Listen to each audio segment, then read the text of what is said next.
Yes. Good evening. Welcome to the March 24th meeting of the Aiken City Council. If you are so inclined, please rise for the invocation, followed by the pledge.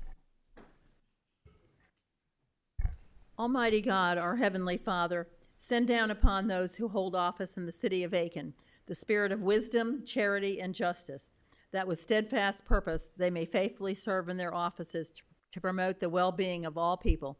In your name we pray. Amen. Chief, will you please lead us in the pledge?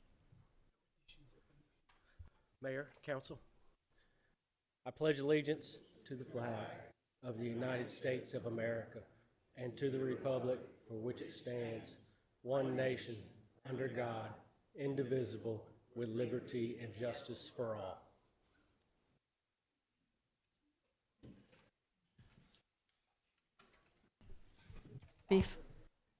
Before the meeting begins, I will review the guidelines. Meetings are public forums in which many opinions are expressed and the business of the city must be conducted. As such, discipline, honorable, and professional decorum is paramount. Courteous and respectful communication is required. During public hearings, all questions and statements from the public shall be directed to the chair. If you wish to speak, raise your hand and I will recognize you. Please approach the podium and state your name and address. In order to allow an opportunity for everyone who wishes to address council, speakers should limit their comments to the subject being discussed. Each speaker will be given 5 minutes to address an issue and may only address an issue once unless questions from council are posed to the speaker. During the non-agenda public comment section, each speaker has 3 minutes and can only speak once. We now move to additions and deletions to the agenda. I recognize Mayor Pro Tem Ed Girardeau for this agenda item. Thank you, Mayor. Good evening, everyone. A beautiful Chamber of Commerce day in Aiken, which I hope all of you got to go to the horse races. It was beautiful on Saturday for a change. Sometimes it be a little dicey. Mayor, there are no additions or deletions to tonight's agenda, so I present it as written as a motion. Thank you, sir. Is there a second, please? Let's do a second, Madam Mayor. Councilwoman Broll made the second motion. All in favor? Motion passed unanimously. The minutes were provided to council for review prior to the meeting. Is there a motion for approval of the minutes? Councilman Woltz made the motion and Councilwoman Price seconded the motion. Any comments or changes? All those in favor? Motion passed. We have 2 presentations this evening. The first is a proclamation designating April as Child Abuse Prevention Month. Ms. Ford and other staff members, I welcome you to the podium.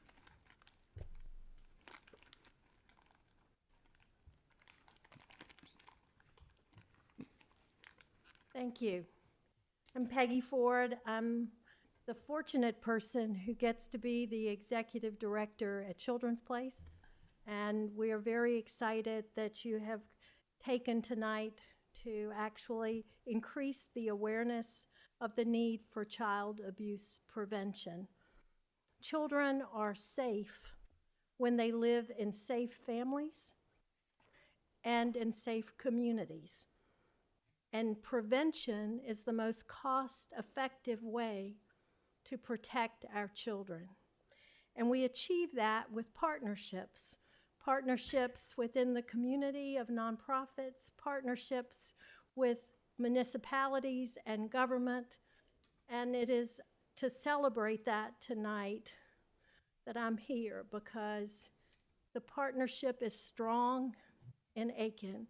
And I appreciate all you do for children and all you do for us. Thank you very much. Thank you.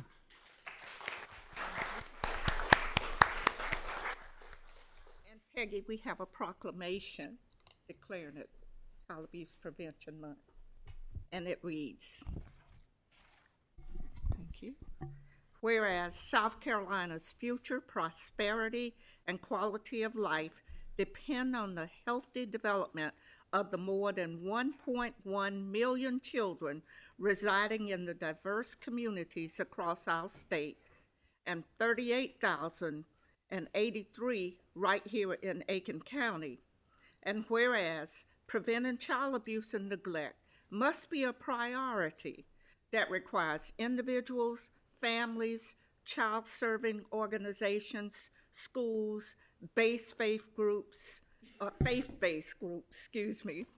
businesses, government agencies, and civic leaders to support the physical, emotional, social, and educational well-being of all children. And whereas child abuse is a serious public health issue with wide-ranging societal consequences, as data show the link between the abuse and neglect of children and a wide range of costly medical, emotional, psychological, and behavioral issues into adulthood. And whereas parents and caregivers who have a support system of family and friends know where to find public resources and understand how to remain resilient in challenging times, are best equipped to provide safe, nurturing environments for their children.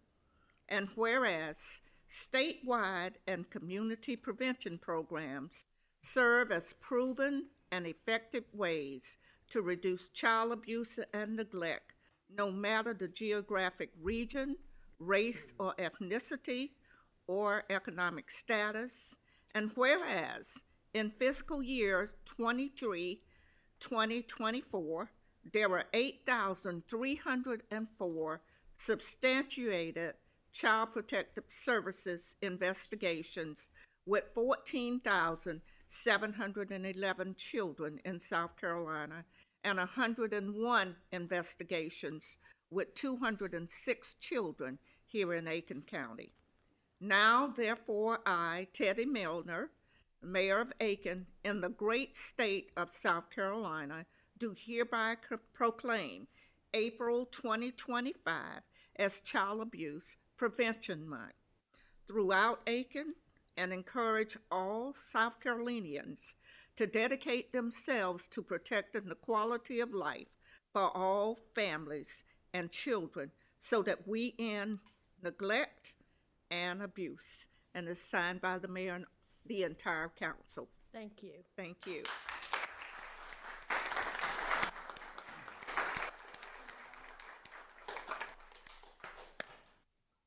Please take your pinwheels and fly them. They represent the joy of childhood. Gotta blow 'em.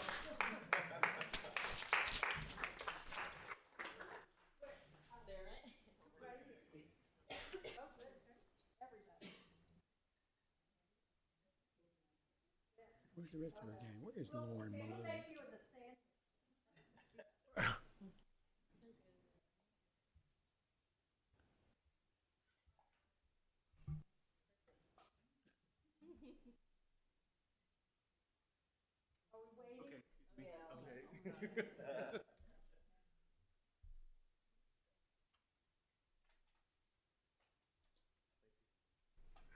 In the moss, please. Might as well.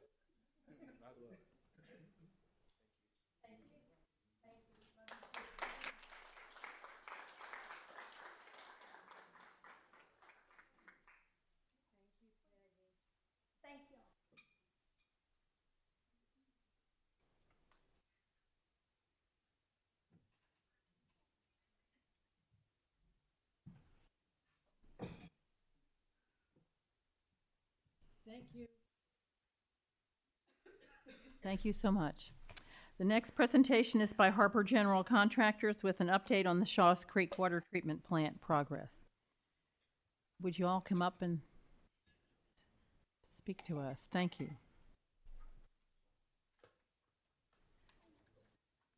Come on up. Yeah, this is Harper Contractors. Of course, this is our quarterly update for the progress of the water plant. And if you've been through Highway 1, either north or south, you see they've been busy as beavers, as moles, as ants, whatever. But it's not the development or the construction on Bradley Mill. This is Gun Range Road, so that's something different. But anyways, they'll give you an update of where we're at with it. And this is Jared with Harper Construction, and he's got a presentation. Thank you, Mike. Yeah, like you stated, I'm Jared McMullen. I'm the Senior Project Manager for Harper. And we're excited for this build for y'all for 2 years now. We've been working on this for a while. So we're just getting into it. We're about 4 months into the project. So we'll go through a couple slides. I'll give you a brief overview of the work, and then if there's any questions afterwards. So as you can see here, here's some renderings. The top of that is your water treatment plant, and then in the bottom, it's the actual treatment plant itself. Utilities building is in the center, and then on the bottom right is the intake. I'm just going to go through some key accomplishments for this past quarter, some upcoming milestones that we've set, and some progress photos. We'll talk about modeling just briefly. I'll show you something that's pretty interesting that we do at Harper, and then we'll talk through the basic schedule overview. So if it will play, this is actually a drone flyover. It may not, so if it isn't, then, but, oh, there it goes. So this is going over from Highway 1 towards Gun Range Road. You can see a lot of construction on the lower end of the site. And then as you work across, obviously our office trailers, both ours, GMC's, and then Newsom Electric, who's handling the electrical for us.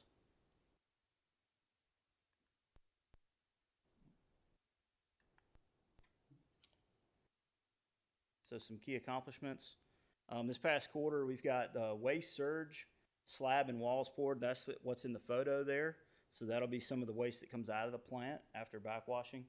That's on the lower level, so the house in the background is right off Highway 1, and then you're looking across the street towards the intake.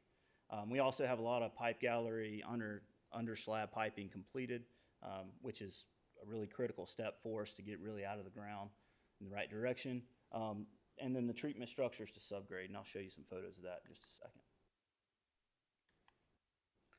Some upcoming milestones. Again, you're looking here over the existing water treatment plant at the new site.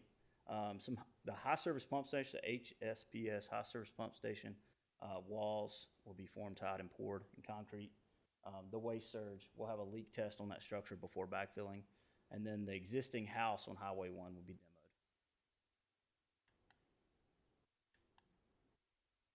So right here, this is the bulk of the work that you see. This is an overview of the entire treatment process right here. I know it seems like a lot of dirt, but there's a lot of pipe that goes under a treatment plant.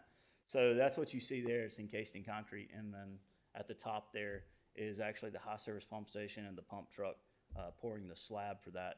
We actually finished pouring the walls as of today. I think the guys left the site about 15 minutes ago. So again, some more photos. That's the waste surge. And then this is the under slab for your treatment structure, the main, kind of the heart of the plant. It's a pretty neat picture. So this is the pump truck sitting over and pouring the high service pump station. And you can see in the background, you can see the different levels as water, we use the grade of the property the best we can. And then gravity flow the water through as it's treated and then, obviously pumped out. Might have to touch that screen too. That's a video as well. So something at Harper we do, GMC provides some Revit files, and then we piece it together to give you a good rendering of what the plant's going to look like. You can actually fly through this and go to different offices if you wanted to. But what we use it for is constructability, to be able to plan, also to look for conflicts. So we have a construction technology team at Harper that works on this. Each week we have a call internal to kind of go over different areas. You can see there in the different colors is actually different concrete pours on that waste surge basin that's been completed. And then we can also take this model and we can upload by GIS. We can actually put it in the ground, like we can mark everything that goes under the ground. So Mike, Keith, those guys will know exactly where everything is when we're done. So it's pretty interesting.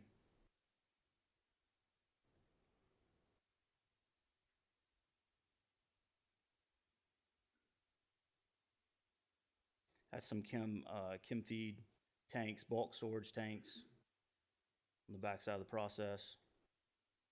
And then you can see your admin building coming up on the right there for the treatment plant.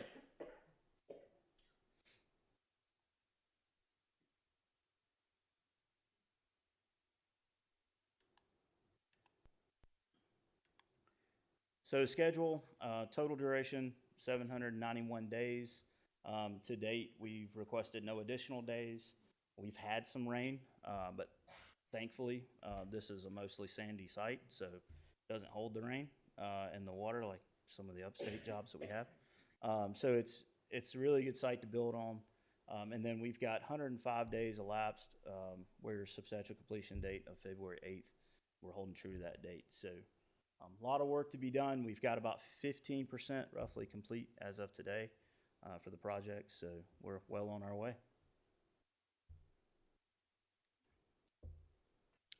That's all I have. Any questions? Good. Thank you very much. Very exciting. Thank you. Thank you for the report. It's exciting to see things happening.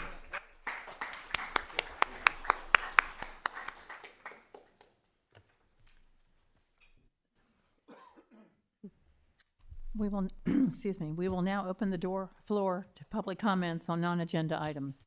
Comments are limited to 3 minutes per speaker and for a total of 30 minutes. Becky, Miss Becky. You know the crowd's here because they had to take pictures. You got that camera ready now?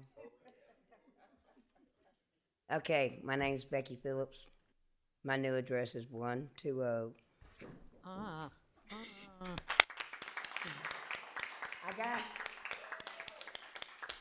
I got my Social Security, y'all know, in August when I went back to California, and God blessed me with a studio on Richland Avenue. And I thank y'all, and I know that all y'all prayed for me, whether you're from the south side or this side or wherever. I never gave up. I never asked nobody for nothing because I knew that God would provide me when he was ready for me to have a place. But he also showed me and introduced me to Lex and Kurt. And we have C4 Impact. Gail came Saturday. We had an open house. The mayor came the first week and volunteered. This is for Amazon wish list for us because we have so far one gentleman that is in rehab, 2 women that's in rehab, and Lex out of his own pocket paid a month's worth of rent for 6 apartments, and he's going to do men on one side and women on the other. And if any of you have anything, you don't have to go through Amazon. Just go for the wish list and go to Winco, that's in California. Walmart, Sam's. We could use sleeping bags, anything to help them. And they have no furniture in these places because they're 1-bedroom apartments. Mainly we need the prayer because God's working a miracle, and we have Bible study twice a week on Tuesdays and Thursdays at 8 in the morning.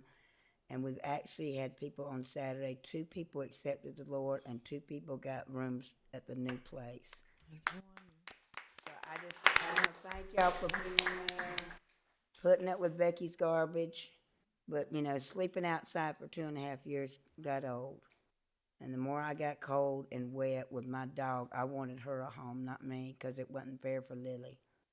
But I thank y'all from the bottom of my heart for y'all being there and just always smiling and giving me a good word. And I can't tell you enough how much I appreciate y'all being there for me. Thank you. Thank you, Becky.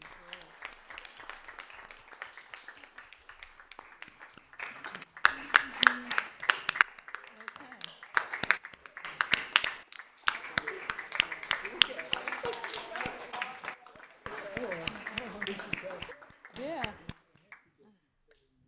Okay. Mr. Kirk, you'll be next, Jake. Tough to follow. Kurt Johnson, 114 Brewster Way. Yes, Becky pretty much said it all.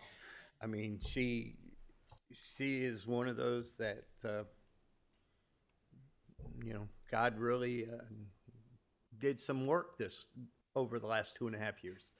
She hasn't always been the easiest to deal with, and she'll admit it, I mean, it's just something, but this is something that between the city and the ministries and the outreaches, this is something that came together.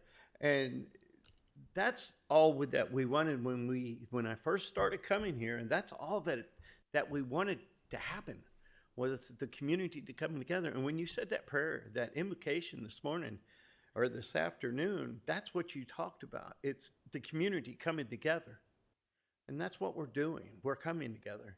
The Hope Team is not Lost Sheep Ministries and C4 Impact. The Hope Team is the community. It's Trinity Church. It's New Springs. It's all these different churches. It's Eyes on Aiken. It's the Clybourne Center. It's everybody coming together. It's the city of Aiken coming together with us. And that's what we have come to get out of this. Everybody has come together.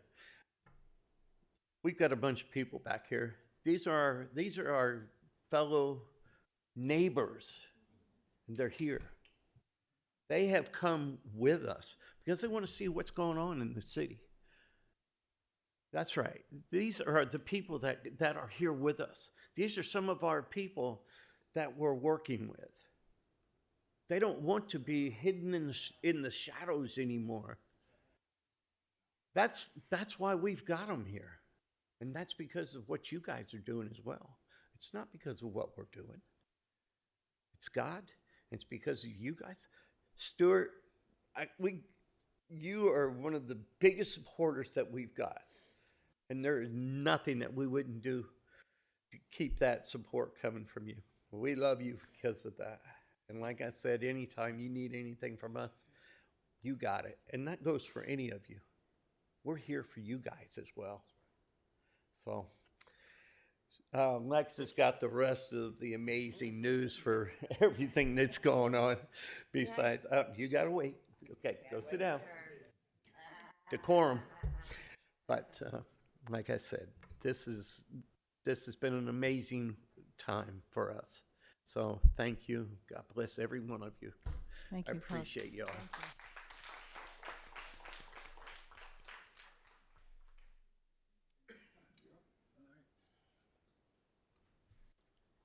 Lex Perry, 1526 South Boundary Avenue, Southeast. Pastor of C4 Impact, part of the Hope Team. Like I said, most of everything has been said. I was just going to share with you a couple of more initiatives that we have coming. As of April 1st, we will open up our transitional homes that we have. It'll start out with 6 spots that we have in 3 apartments that are going to be available. It's only a couple of blocks around around the corner from the Hope Center. We've already got several people already lined up to move in. We're sure that's going to fill up pretty quick. But between April 1st and in July, we should have all 12 apartments up and running, and we're really excited about that. And again, this is all because of the cooperation from you and the assistance that you've given us, allowing us to be at the Hope Center. So we're really grateful for that support. Another initiative that you'll start to see more of the C4 Impact t-shirts going around. And on the back of it, you'll see it says the Clean Team.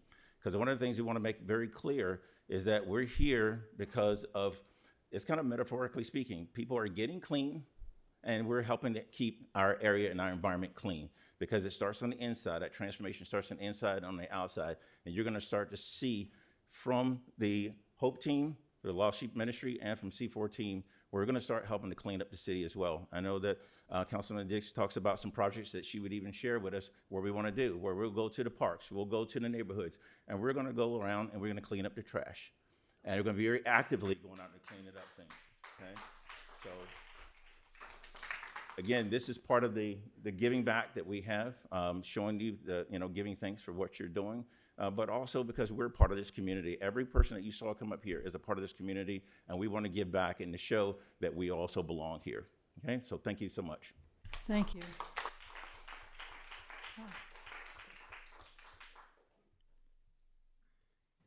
Hi, my name is Teresa Baker. I'm one of the clients that got into the transition to Hope Oxford House. I've been queen today 21 days, me and my husband. And if it wasn't for the Hope team, I wouldn't be standing here right now. And I've been through a lot, and I'm grateful to have them. They're like the family I never had. I was raised through an abusive family, and they kind of adopted me into their circle. So I'm grateful for them. And I just want to say that we're trying to help the community, and being at the house, we're offering people to reach out to come so they can get themselves off the streets and get off the drugs and stay focused with God and keep your life on the right track. And it's not easy, but I do it every day. I go to meetings, I go out and help the community, and I do what I'm supposed to do. By the grace of God, I'm still standing here. Thank you. Congratulations.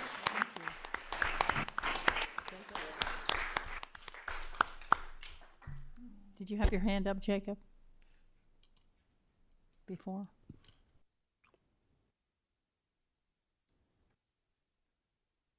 Good evening, Madam Mayor, Council, Jacob Ellis, Aiken, and I'm not on City Council, but every day at work, I have people come up to me and express their concerns about what's going on in Aiken. I don't know why they do it. I don't have any power like y'all do, but every day, I work at Home Depot, most of you know that, and I have to stop mostly 10, 15 minutes and listen to concerned citizens about what their concerns are. And right now, their concerns are overdevelopment of Aiken County, from houses to apartment buildings.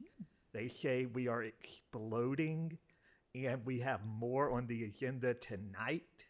We need a moratorium on housing and apartment buildings. North Augusta just put in one on apartment buildings for 2.5 years. Mount Pleasant just got done with theirs, and theirs was, I think, something astronomical, like 7 years. Augusta, our neighbor across the river, is thinking about it. Our infrastructure cannot handle the amount of people that we are building for. We built the connector road to alleviate traffic, and we've already developed the connector road. A moratorium on housing and apartment buildings is needed to be looked at for Aiken County. Thank you. Thank you.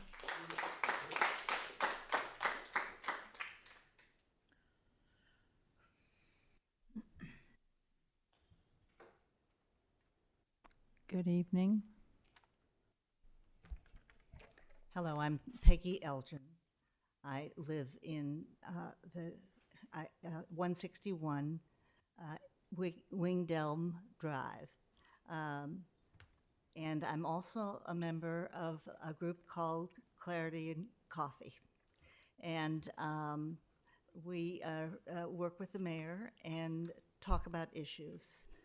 And we just recently completed a 5-venue listening tour, and I just wanted to tell you a little bit about it. First thoughts of the recently completed tour was that face-to-face approach of talking to each other works. We felt it was a big success, not just once, but all 5 times. The conversation was lively and continuous. Mayor Milner participated, as did the city manager. About 80 people in all total signed in on our at the sessions, with a few that did not sign in but came and listened or talked, and some who spoke more than once and came to more than one session.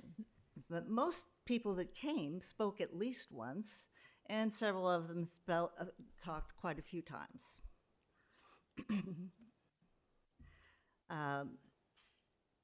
Even though the conversation was, the sessions were small, there was no lack of enthusiasm, and the conversation flowed easily, with participants joining in when they had something to add to the discussion. Many topics were raised, including the one that Joseph talked about, development and overdevelopment. But one of the main things was there was kind of a focus on each one of them, something that dominated a session.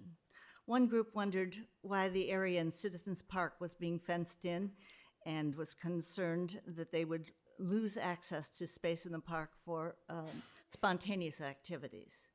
Another participant noticed that large numbers of new housing development approvals throughout the city and also the county was having a significant impact on city resources, such as water. The importance of trees throughout the city and finding a way to maintain and beautify the parkway system was a focus of several sessions. So there were a wide range. Still others were focused on public safety, and even frequent incidences of gunshots in the night in neighborhoods not that far from downtown. One of the coffee group members, and it was Joseph, who's a member of the committee as well, said that his friends felt comfortable in sharing their thoughts in this kind of a setting where it's a face-to-face with people. Miss Peggy, Finished. we better let other people do this talking as well here. So your time is up. I'm Okay. sorry. Thank you very much. Thank you so much.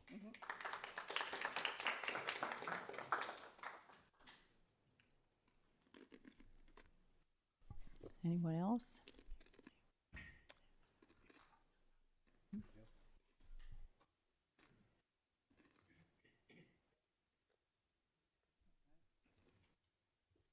Okay, now we thank you all for speaking. We now have approval and discussion of appointees to various city boards, committees, and commissions. Mr. Biedenberg. Thank you. We have two considerations: reappointment Sam Erb to the Planning Commission and appointment of KT Ruthven to the Election Committee. Thank you. Is there a motion to accept these nominations? Councilman Waltz made the motion, and I need a second, please. I'll second. Councilwoman Brohl, second the motion. Comments from the public? Comments from council? All those in favor? Motion passed unanimously. Thank you. Are there any nominations to consider at our next meeting? I'm sorry. We can't hear you. What just Any? Visit Boyer for arts. did you hear Ed? Yeah. Okay. Yes. Thank you. Anyone else? Yes, ma'am. Madam Mayor, I would like to reappoint Kenna Black to the Accommodations Tax Committee and Laura Blessing to the Senior Commission.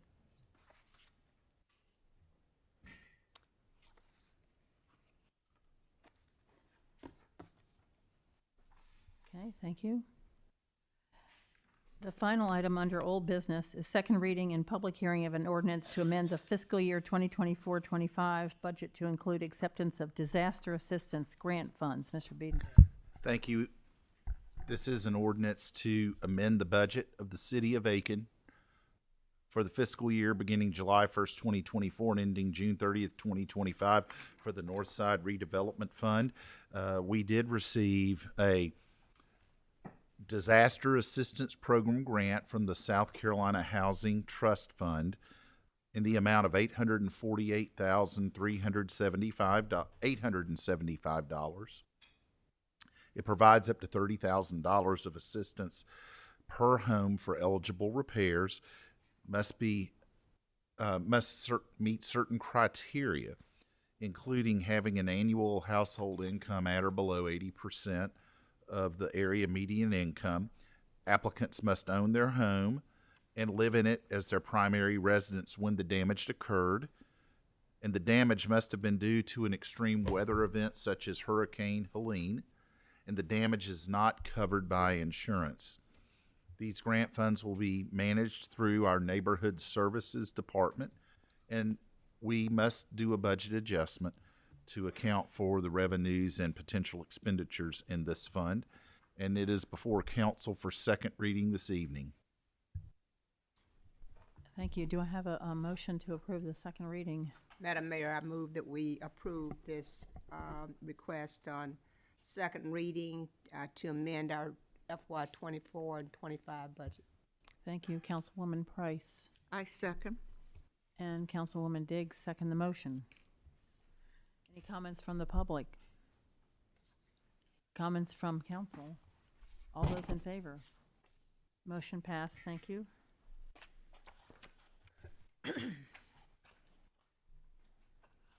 We now move to new business.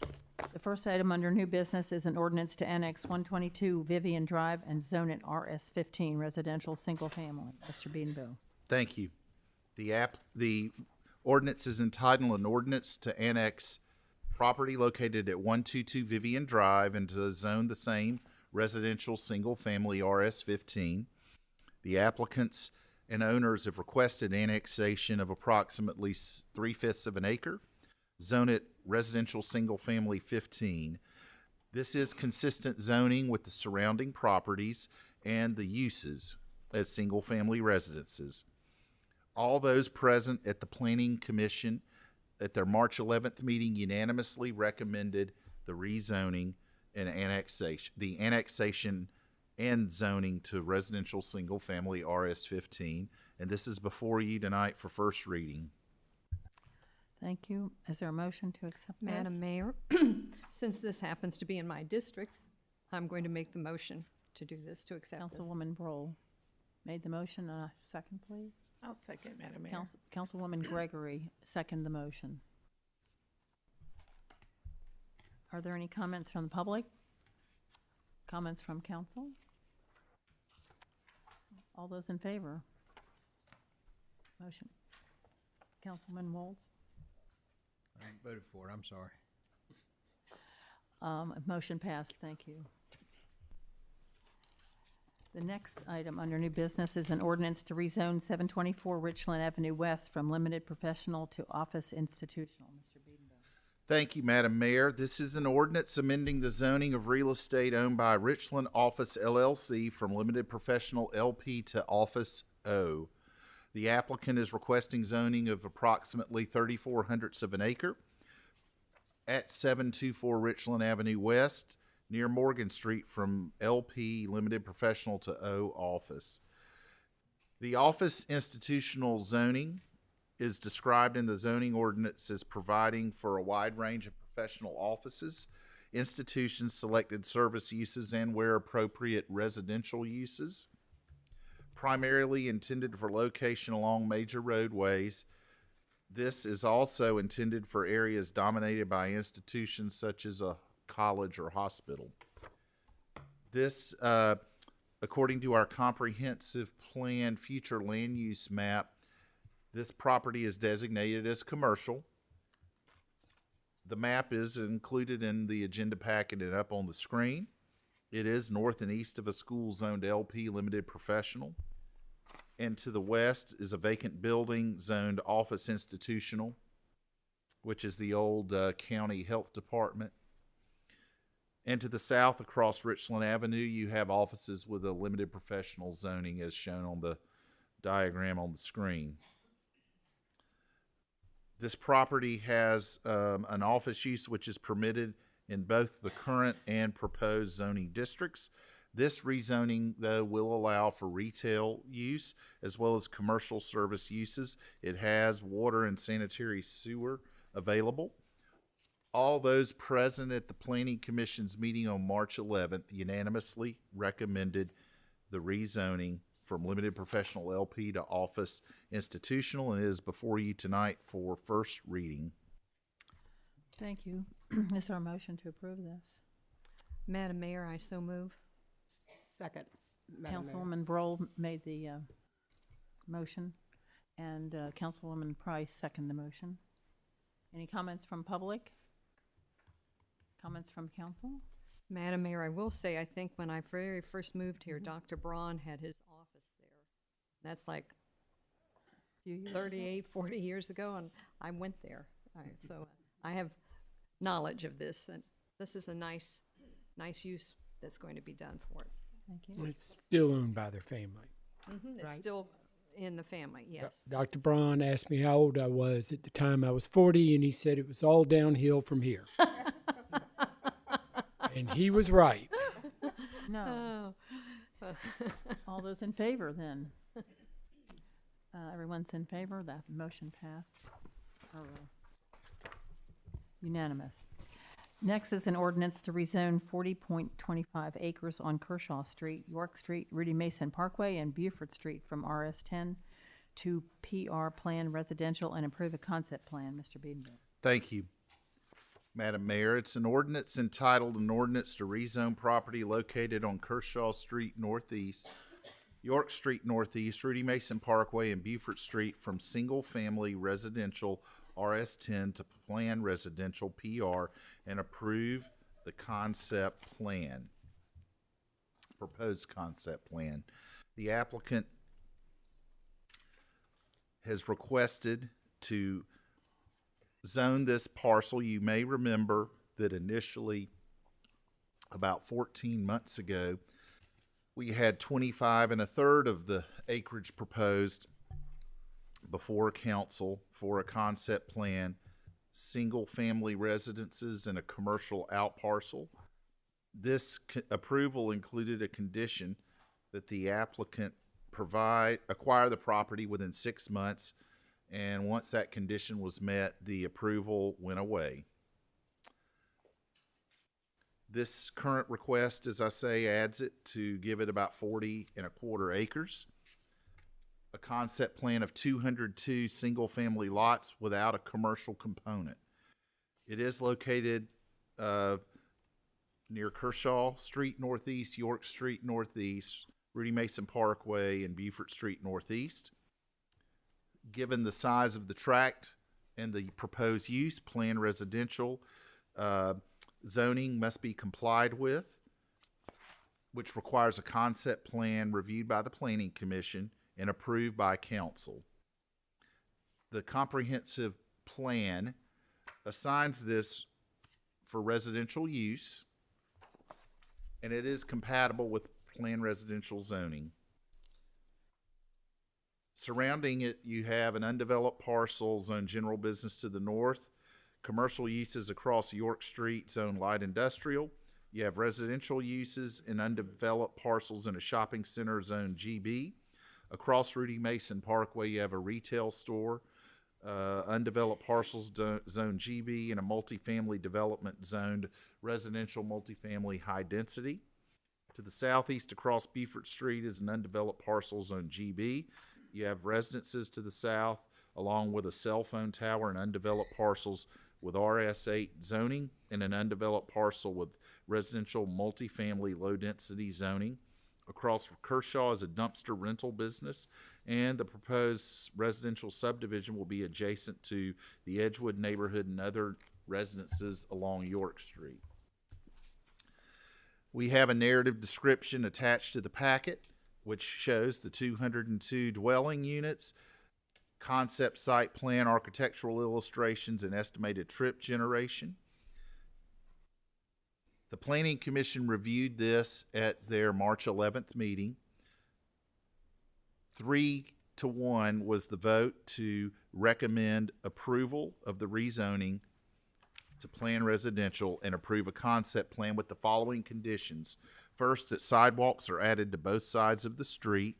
Second, that a minimum of half of the required open space is improved for passive or active use by the residents. Third, that the development complies with the City of Aiken's landscape requirements. Fourth, that the developer complies with the required building separation. Fifth, that each street entrance has a divided median. Sixth, that an encroachment permit is granted by SCDOT for each development entrance. 7, that a traffic impact study is submitted and approved by SCDOT and the city's traffic consultant, and that the developer construct any traffic mitigation measures that are identified as necessary. 8, that traffic calming elements such as chicanes should be provided on the long straightaway road to reduce traffic speeds on the neighborhood street. 9, that the applicant submit a revised concept plan stating the conditions of approval within 180 days.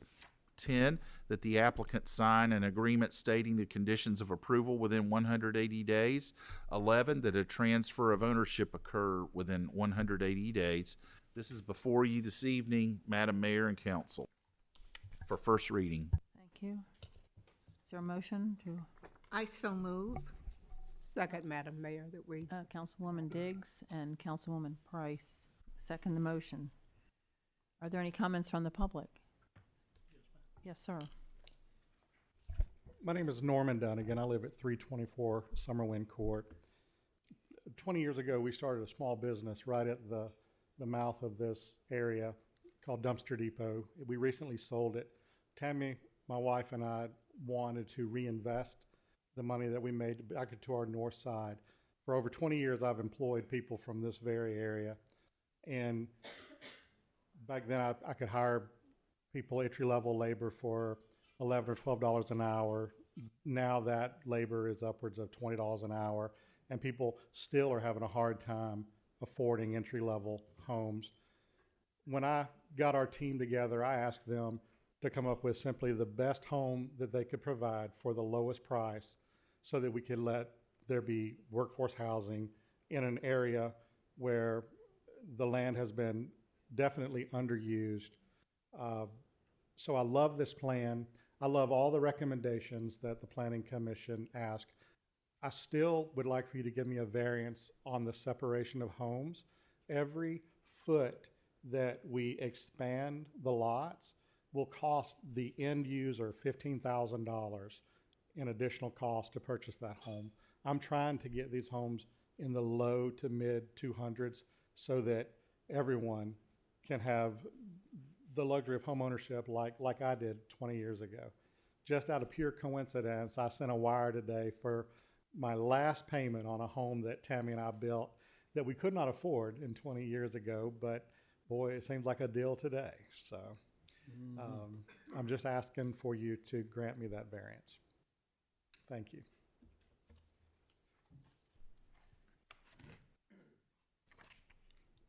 Any other comments from the public? Yes.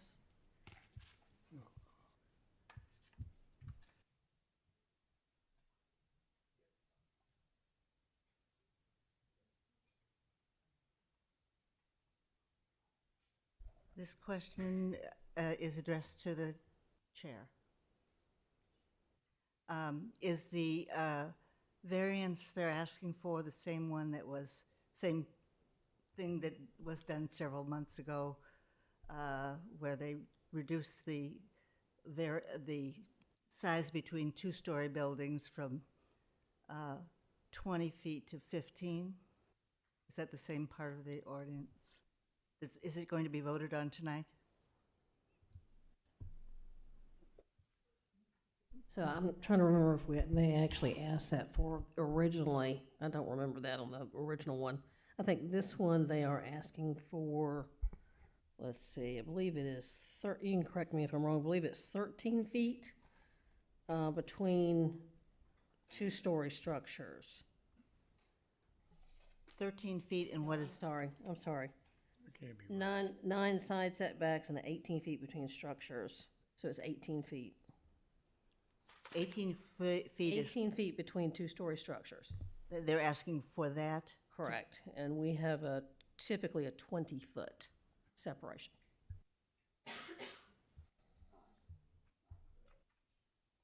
No? Okay, I'm sorry, I'm reading from the ordinance waiver. Yeah. So if you read probably a little bit further down, there's two different neighborhood types of builds here. So one would have an 18-foot separation. The other one have a 13-foot separation. 13 foot, okay. So.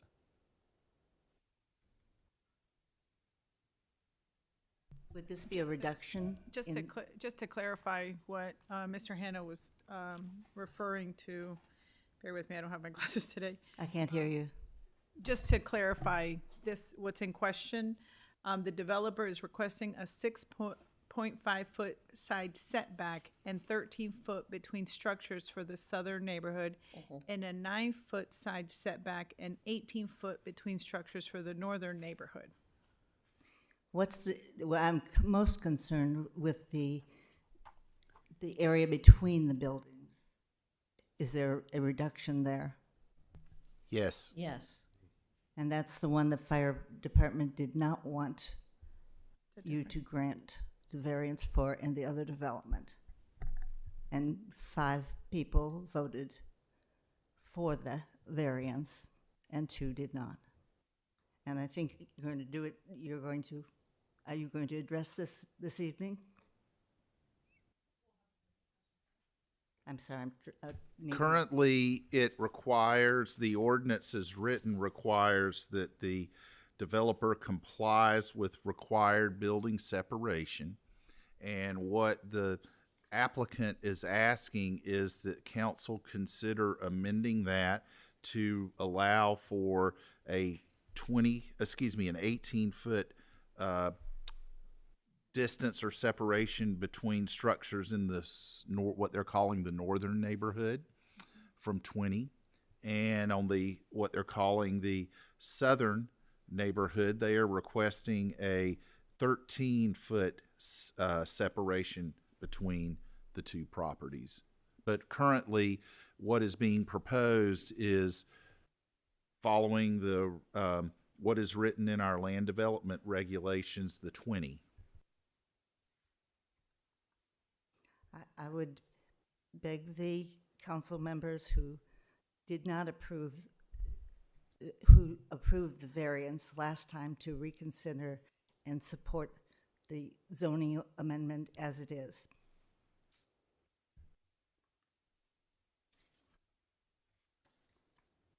Any other comments from public?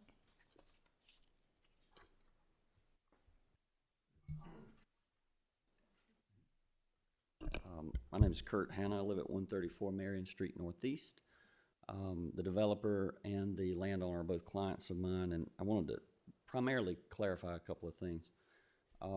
We definitely need the 13 feet between homes. I mean, the decision is basically, are we going to build this or not? It's not oh, well, we're just going to make less money if we don't get this. It's not a variance, actually. It's an ordinance waiver request, which has historically been granted, and historically speaking, there are homes throughout our community that have less than 15 feet. I mean, if you go to the village at Woodside, there are 2-story homes there that are less than 15 feet. It's a beautiful neighborhood. I think we would all call it a safe neighborhood. And I think it's also important to understand and to be stated that we have the utmost respect for our public safety. I know some of them on a very, very personal level.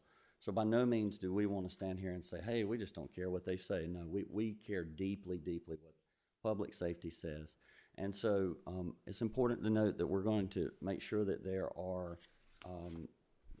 and written in the covenants and restrictions that they're not allowed, homeowners will not be allowed to place storage of items between homes. They will not be allowed to build fences between homes. And the reason for that is because, as we understand it, public safety's a huge concern of theirs is the ability to get in between the buildings. And so, they express that if there's fences there or whatever, it makes it difficult to get ladders in, to get their personnel in. And so we've spoken with the housing builder. They're gonna let us write those into the covenants and restrictions. And so, again, we hear that concern, but what Mr. Dunnigan is really trying to do, his passion, is to bring affordable, quality homes to people, okay? And I mean, $10,000, $15,000, $20,000 may not seem like a lot to some people, but it is a massive difference when you talk about purchasing a home.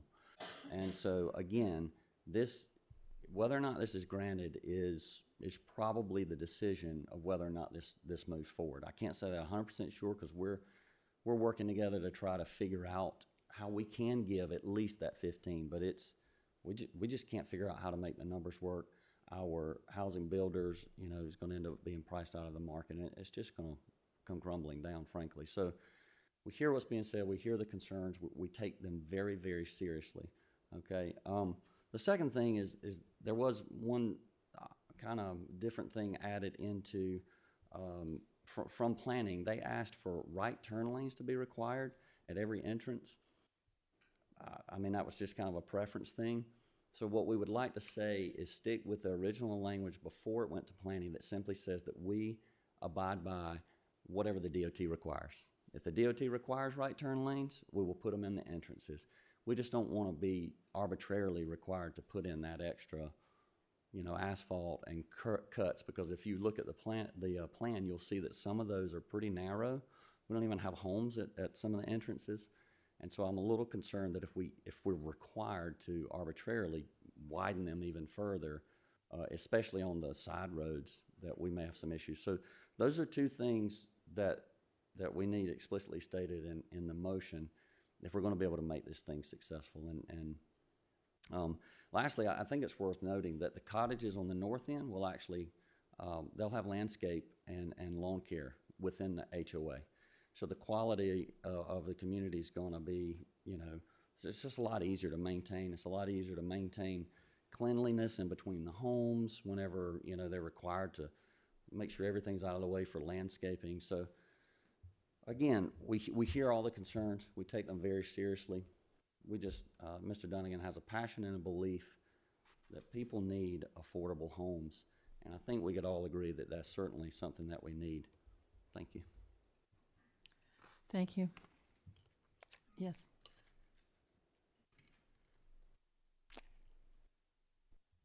Mayor and Council, my name is Kevin Pethick, and I'm with the Austin and Pethick Law Firm. Our address is 115 Hearthstone Drive in Aiken, and I do represent the petitioner here. And I wanted to state that the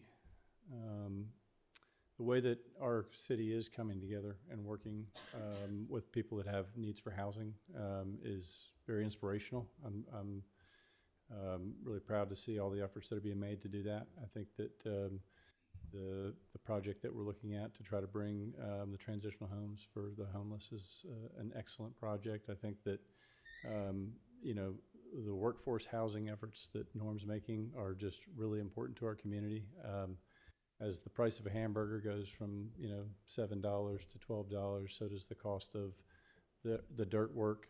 Everything is hitting us. We're all feeling it. And the price of homes are getting to be so exorbitant that it is becoming impossible to have the dream of home ownership if you are, you know, in one of the trades, if you're a teacher, if you're working, probably many of the people that are on the payroll for the city.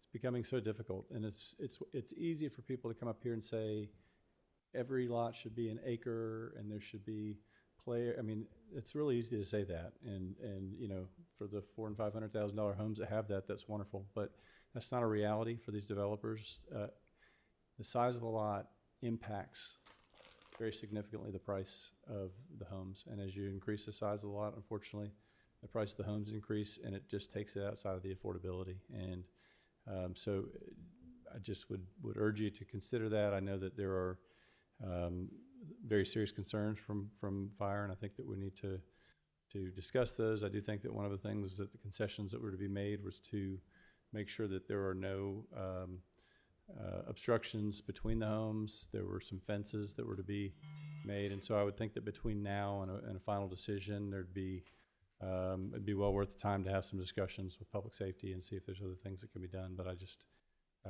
we definitely need to consider the price of the lots and how it impacts the homes. Thank you.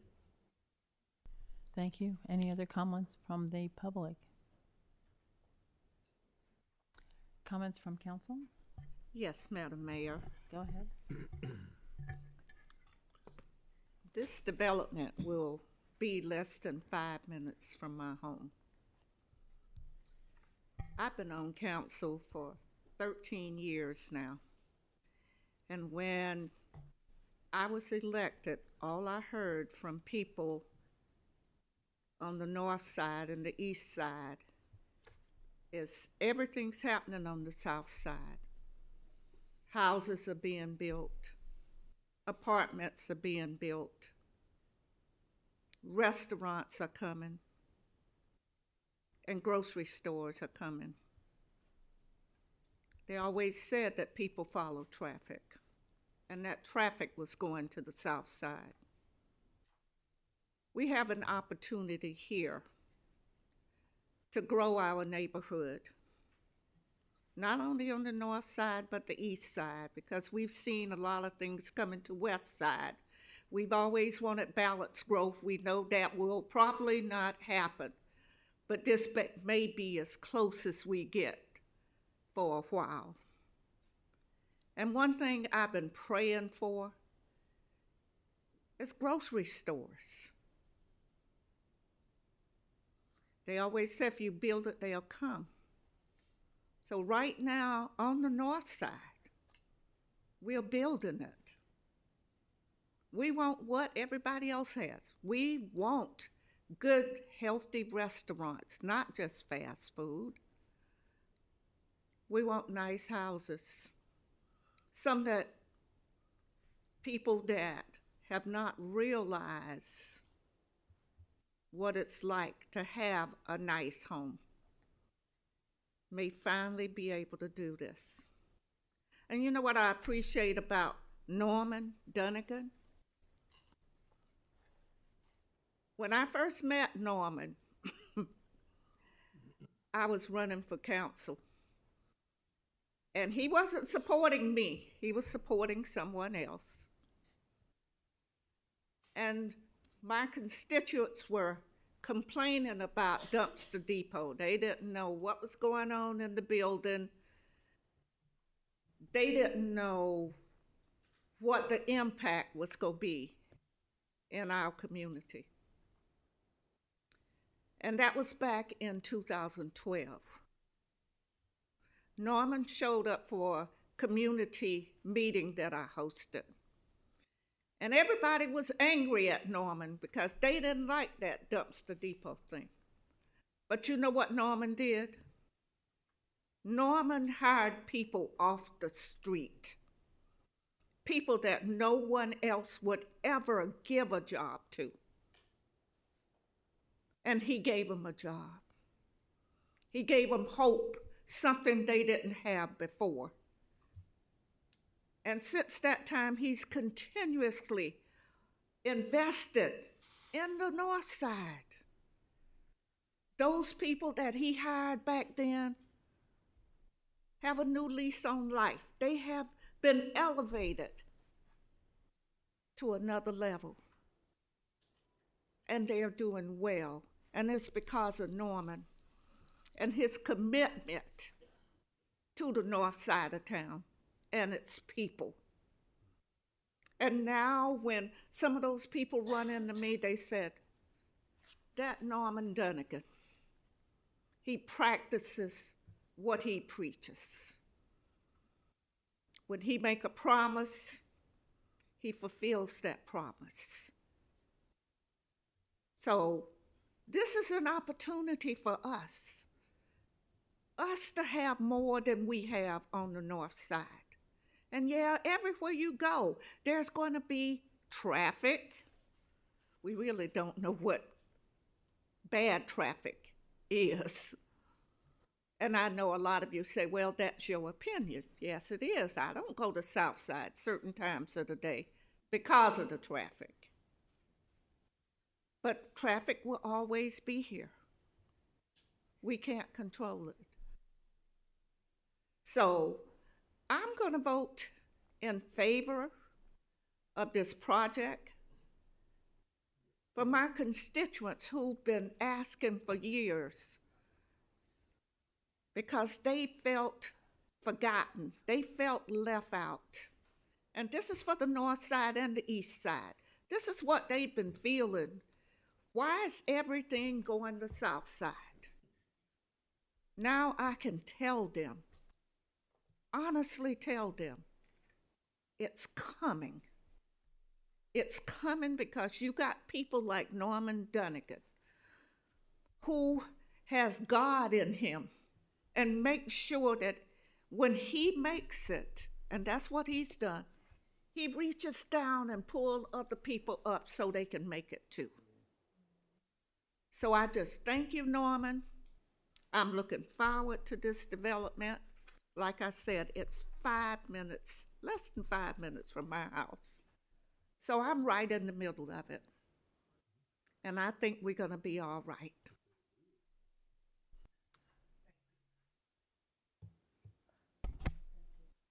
Madam Mayor. Thank you, yes. I seconded the motion for similar reasons, and I'm not going to separate north, east, south, west. But as we look at the growth within our town, you see it, I see it. And as Councilwoman Diggs has stated, there have been so many questions that's been raised to us about our responsibility as council members and why aren't we doing something about the growth as we head north. I will tell you that this council has worked as a team. We've worked as a team to build and working together to ensure that the growth takes place on each side, all four corners of our community. This is the time that we have to take advantage of. I can't give the developers credit enough. You're talking about godly men. Those two are godly men. I know Kevin Pethick, and I know his partner. But I also know very well Norman Dunnigan. Gail has the testimony for Norman. I do too. And if we, in my district, there was a recent takeover of an area where for over 2 decades, almost every weekend, I'm getting phone calls. Chief Barranco is getting phone calls. And it goes on and on and on. In December, Norman took over, and I'm talking about abundance of phone calls, county and city. Norman took over this unit in December, but he did his due diligence before he took over. He made some rapid changes within the first week he had the building. Do you know how many phone calls I've received since then he's taken over? And we're headed into April. One. That's progress, and that is a man that has his attention on the mission. Norman also said that if you're able to work and you're not working, I need to help you to find a job. Something is wrong if you're able to work and you're in a unit and nothing is taking place. So he has all kinds of ideas of programs that can be done. We also hear, Gail and myself, Councilwoman Diggs, why is there not more hotels on the north side of town? The reason for that, and you know that, you're not going to check into a hotel knowing that there is issues, safety issues. I will tell you, our Chief Barranco is on the ball and his team of ensuring safety with cameras and whatever else will take place in terms of ensuring safety. The parts are coming together. We grow and we advance when we work as a team, working together, work. I'll repeat that again. Working together as a team, work. If you want to do your own thing and not partner with anyone else, yes, you'll have some successes, but you get much further by working together. I, too, support this effort. I know that we're talking about, well, we need a certain distance. Do you know that I and Gail talks with folks almost every week or every month? The two of us, you've got people working 2 to 3 jobs. People are concerned about the homeless coalition, Kirk, and you all are doing a fantastic job with that. I can't say that enough. People talk about all this all the time, but when we try to make provisions for folks to get into a home that they can afford, and I'm talking about people that are having people, you're talking about rent, $1,200, $1,500, and when you're working 2 to 3 jobs and you have a family of 4, that is not easy. So let's do some things. Place our hearts in the right place. And the right place is to help someone else. Yes, I can think of what my place is in life, but that's not good enough. You've got to think of someone else. And that is what people that I respect, that I adore, that is what they're doing. So I thank those out there who are doing and taking their part and responsibility in sharing your wealth, in sharing your knowledge with others. And I say, God bless you, and I'm voting for this tonight. Thank you. Anyone else? Mayor, Yes, sir. just to sort of reiterate a little bit different than what my two fellow councilwomen just spoke about, being involved in development and real estate and the type of things that go into it, the cost of the dirt, of the land itself is going up. It's very, very expensive. And in order to make things work, if you want to have $250,000 as a price point, which is, I think back, and Norman's talking about buying his house and just paying it off. First house I bought was in River Bluff on the south side. It was a brand new construction. It was $70,000. I don't see how people buy houses today, and it's tough. Again, you got to make enough money, and sometimes it's just not enough there, and it's very hard to find rentals as well. It's a tough market. But in order to make it work, to get prices down to something that's manageable, be it that $250,000 for a house is manageable, you're going to have to take the leeway of maybe cutting it a little shorter than what it is of what they're talking about on the site, the setbacks. I think it's worth it. You heard Councilwoman Price and Councilwoman Diggs speak to the north side. We don't need to start that. The other part of it is you can buy the land, split it up, make it bigger, and sell $350,000, $400,000 houses. That's not what they need on the north side in order for it to go. Houses in River Bluff now sell for $200,000 or higher. The prices, the values will go up in time, and they'll be able to expand on this. But I think this is a worthwhile endeavor to take the chance. It's a great little subdivision. Love the plan, really do. It's pretty neat what you're putting together. You got two separate sides to it. You've got two entrances on the north side. You got two entrances on the south side. You got 4 different entrances for the whole thing. It really works very well in the overall scheme of things. And I admire what you're doing. You're putting aside profit to try to come up with something that's affordable. And I'll vote to move this to the second reading. And I know we will, if council desires, I mean, if they desire to grant what the applicant has asked, the current motion on the floor has those conditions. So you would need to grant waivers to allow the separation to be the 13 feet on the southern portion of the development, or the so-called southern neighborhood, and an 18-foot separation for structures in the so-called northern neighborhood, and also to strike number 12, which is the subject to DOT approval, a right-hand turn or a right turn lane is added to each entrance drive. That would be subject, I guess, to the DOT analysis of the traffic study, if I'm not mistaken, Ms. Moultrie. Yeah, quick condition 12 did get dropped off the ordinance. So It's not on the ordinance. Yes, it needs, that should have been, if in the planning packet, it was in there and it was a Scrivener's error. So is there going to be a traffic study done for this development? Okay, then we should, that.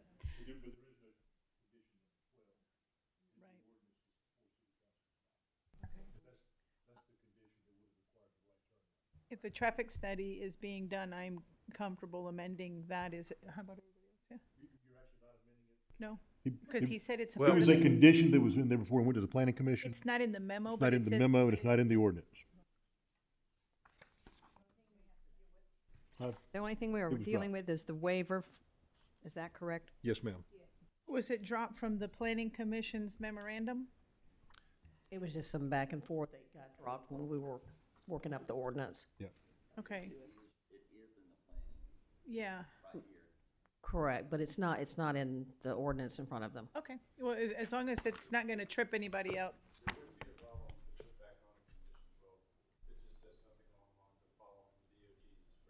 it's not there, then just leave it alone.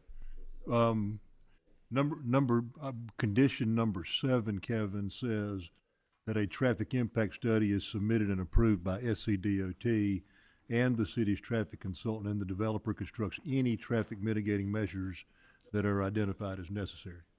So you will comply to Attorney Lane. Yeah, perfect. Oh, Mayor, may I? Yes. Just a couple things. I think this, I'm just gonna resonate with Miss Gale and, Miss Leslie and Eddie, and, this is a great development. And in that area, it just makes sense. But I do have 2 questions. You guys answered the traffic study. And then I just wanted to make a point. The last time we approved this is more for the audience, that we approved an exception to the setbacks. The developer did mention that we asked about the fire grade material for the buildings. What is it, fire grade, blah, blah, blah. And he was able to provide us with that answer. Yes, it is. And so that gave us comfort in pursuing that. So I know that got brought up this evening as to, you guys have approved this in the past, please don't do it anymore. That was why we approved it, one of the reasons anyways. So just something to consider. I also support this full on. I did want to put that on the record.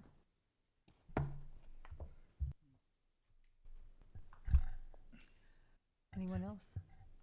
I think we need an amend. I have a question. In addition to the 13-foot in the southern neighborhood and the 18-foot separation in the northern neighborhood, I also heard some requests for setback variance. Is that still part of the equation, or? The way we understand it, Stuart may have to correct us, the way we understand it is this is an ordinance waiver request, but if a variance request is needed, we weren't aware of that. Okay. And so. It's not necessary? Okay, never mind. Okay. Yeah. Mario's saying it's not necessary. So the amendment to the motion would be to allow a waiver of the required building separation, to require a 13-foot separation in the southern neighborhood between structures, and an 18-foot separation between structures in the northern neighborhood. It's condition number 4 that it would need to be amended. Yep. So can we just, the verbiage, the developer is requesting blah, blah, blah, can that be included in number 4? Replace what is in number 4? Those 2 sentences? With exception. It says the developer is requesting a 6.5-foot setback and 13-foot between structures in the southern, 9-foot setback, 18-foot in the northern. Can that small paragraph replace number 4? Yes. That's how I'll write it before second reading.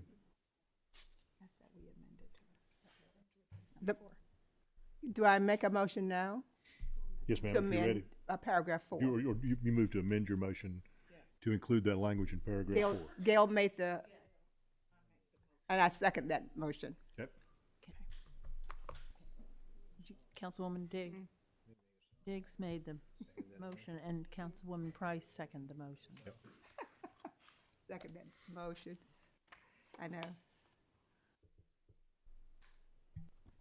Are we ready for a vote? All those in favor of this first reading? No, I think the motion's been amended, so you're voting. Already. Yep. The motion passed. Yep. Thank you. And the next item under new business is an ordinance to annex 51.61 acres on Mayroyal Drive and Osborne Drive, zone it planned residential, and approve a concept plan. Mr. Biedenbow. Thank you.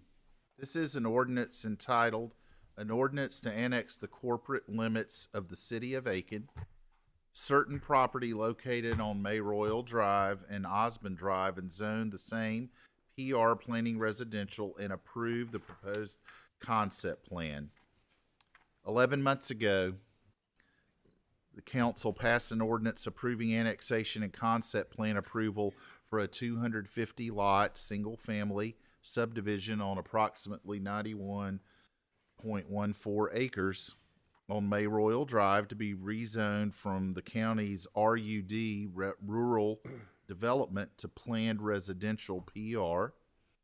This approval included an annexation condition that the applicant acquire the property within 6 months. Since that condition was not met and one of the 3 parcels subsequently was withdrawn from the development, the process had to start over. We now have a smaller subdivision with 185 lots on approximately 51 3/5 acres. As in the original proposal, there is an existing house that would remain as an isolated pocket of the county jurisdiction within the development boundaries, with its driveway continuing to provide access to Royal Drive. Since this falls within the planned residential zoning requirements, this is requiring a concept plan to be reviewed by the Planning Commission, and a recommendation from the Planning Commission must be reviewed for potential approval by the City Council. We now have 185 lots with 1- and 2-story homes and 1- and 2-car garages.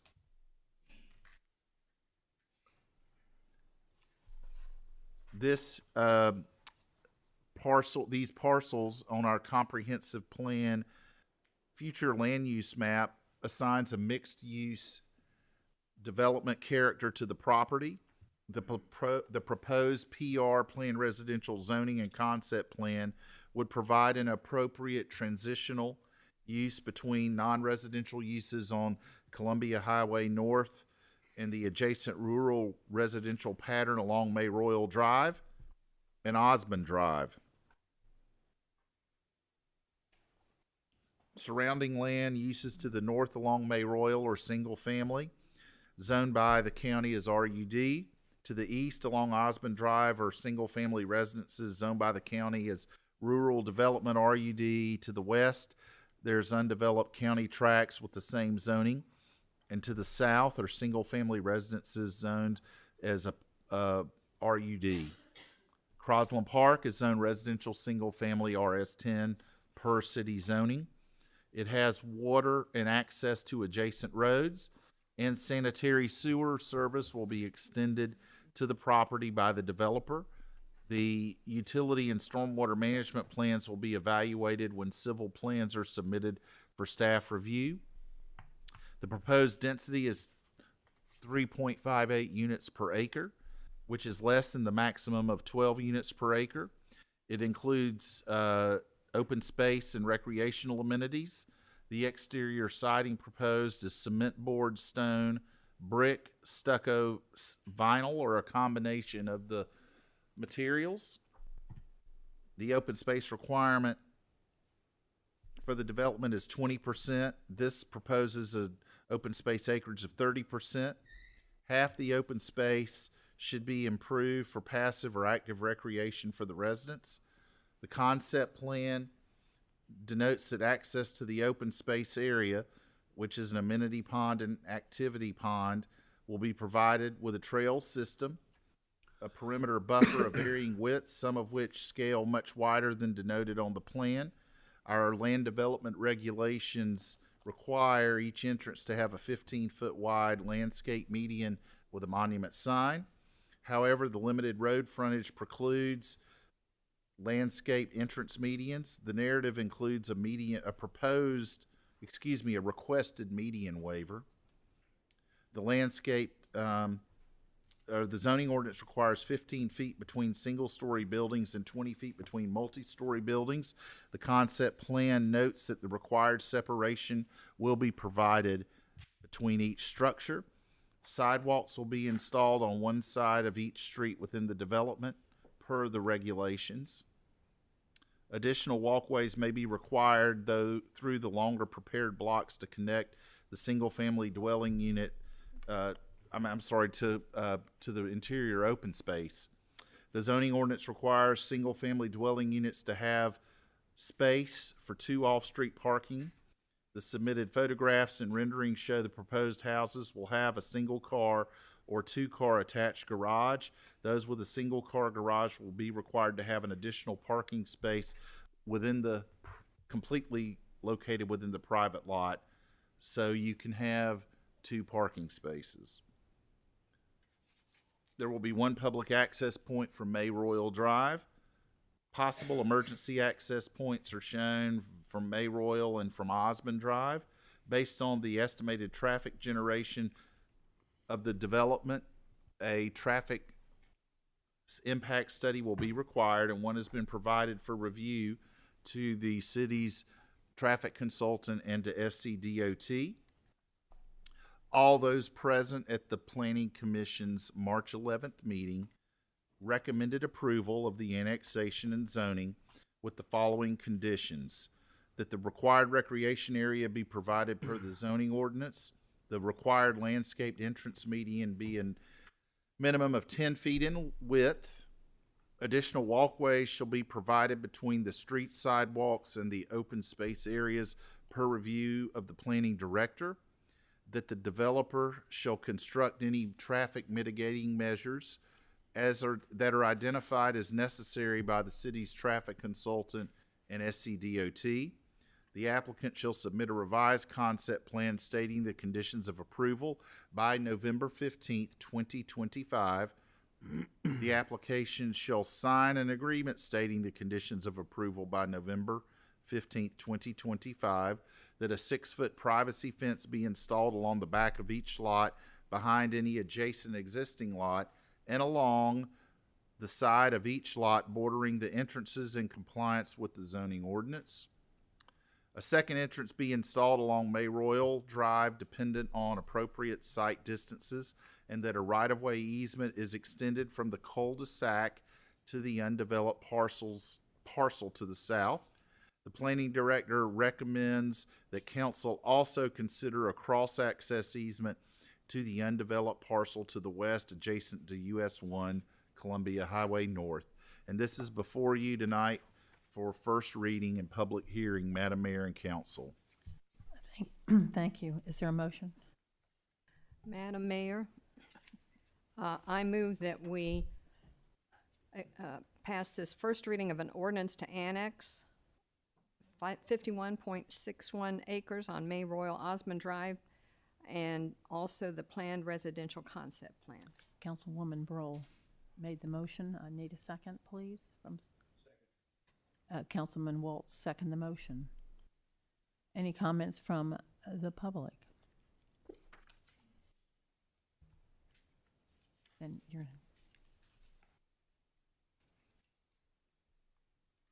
Good evening. Zipper Robbins, 325 Bissell Road, Aiken, South Carolina, 29801.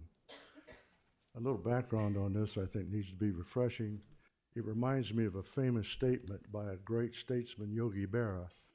Looks like deja vu all over again. About a year ago, the developer came to Aiken after successfully developing in Georgia and North Carolina.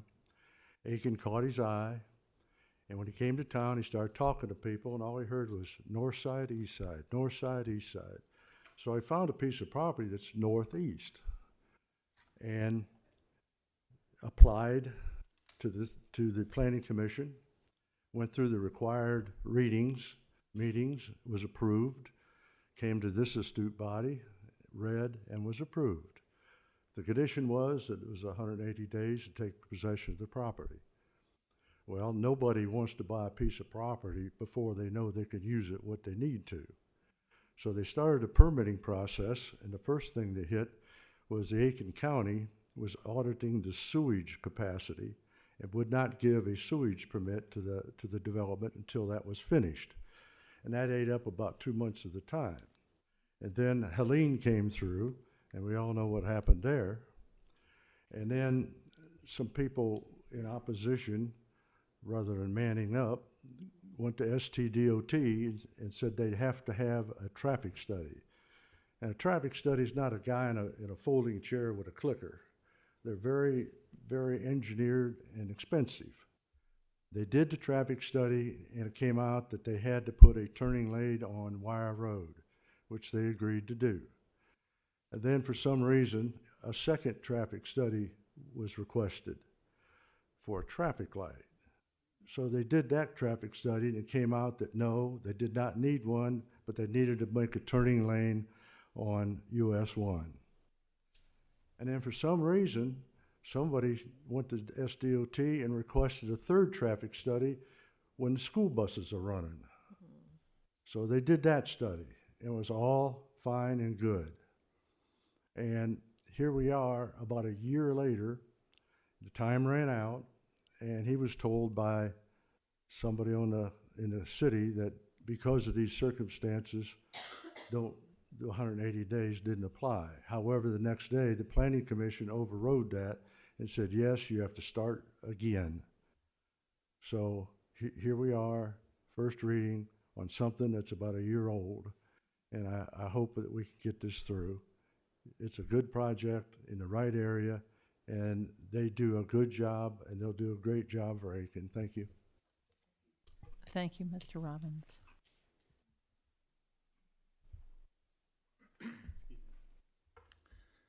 Thank you, Mayor and Council. I'm Jason Winkter with Ivy Development, 672 Industrial Park Drive, Evans, Georgia, 30809.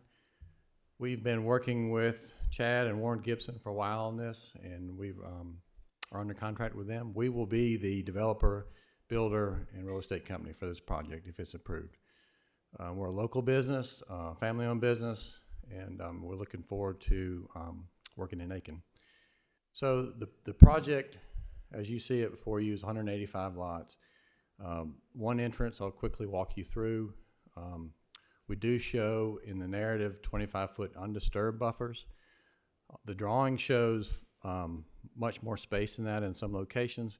What we typically do is any space that's left over behind the lots that we needed for grading, we'll replant.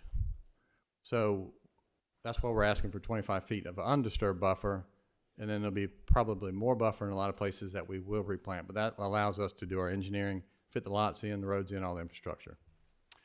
We have 5 road frontage locations. 4 of those are 50 feet wide.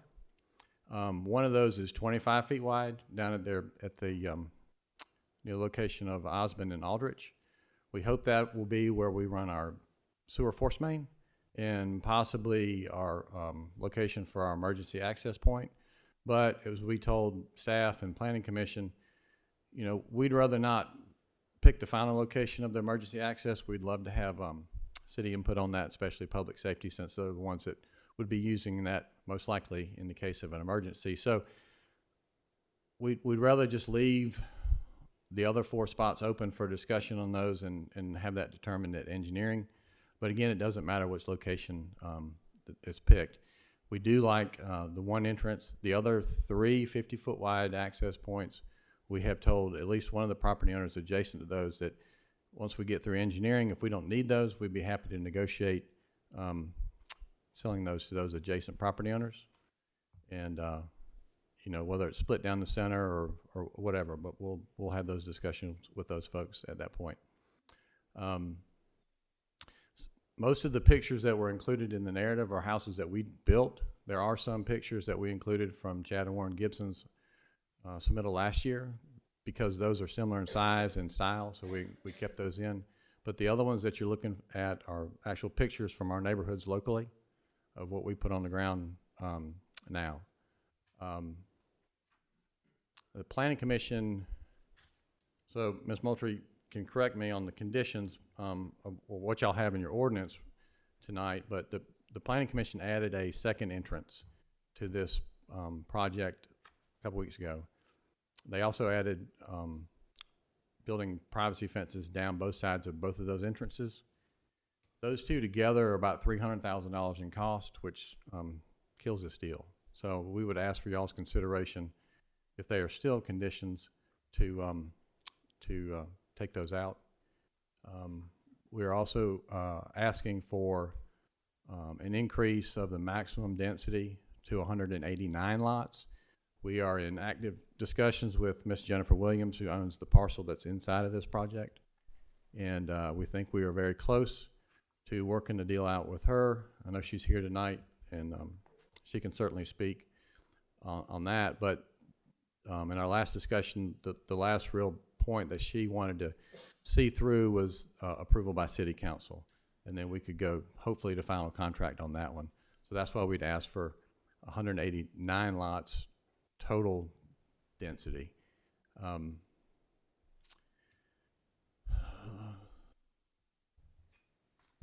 We have looked at the traffic study. We're prepared to work with SCDOT on whatever improvements are required on Mayor Oil and Highway 1. And then I think that's it. I'm happy to answer questions, come back after other members of the public have spoken, and any follow-up questions. So thank you. Not to interrupt, did you have a question about, or did you need some flexibility on your median size? Yes, ma'am. Thank you very much for that. So our waiver request on the median was not to delete it in entirety. We have, like I said, 50-foot wide access, and so we're a little bit concerned on committing to a 15-foot wide, or Planning Commission that put the condition on a 10-foot wide median, not knowing if we can make that fit by, with the road that we need and leaving correct shoulders on both sides to get utilities down. So what we'd ask is, we're happy to build a median to the maximum size that we can fit based on Planning Department, Engineering Department, and other city departments' input when we get to engineering, and just size that accordingly.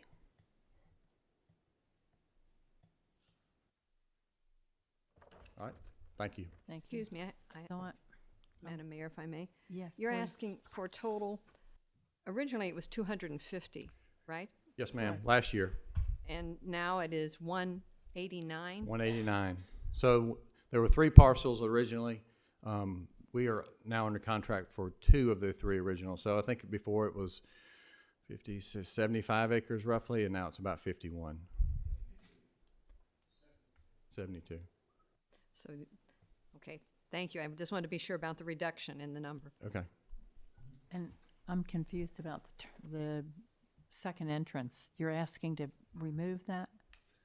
Is the second entrance is in as a condition? It is put in the. Yeah, I would ask that we go back to 1 main entrance and It's- 1 emergency access point. It's condition number 8, which is a second entrance be installed along May Royal, dependent on appropriate site distances. So you're asking a waiver from that? Is that correct? To To remove it. remove that condition Remove it? for the second entrance. Okay. Thank you. Yeah, the previous plan that y'all approved last year was 250 lots. It had 1 entrance and 1 emergency access. So we're obviously less than that. We'd still provide 1 main entrance and then 1 emergency access point. But building a second full entrance in the fencing the second full entrance would add $270,000 to the project, which doesn't make it feasible for us. So you, Madam Mayor, you will have access to that emergency exit for the occupants in the housing area? Yes, ma'am. From the We hospital. commit to that emergency access point as a secondary, Okay. and then the primary access entrance will be on May Royal. And it is agreeable with the neighbors that you use that as an emergency exit? We'll gate it, give the key to public safety, and never touch it again. However the city wants to set that up. Okay.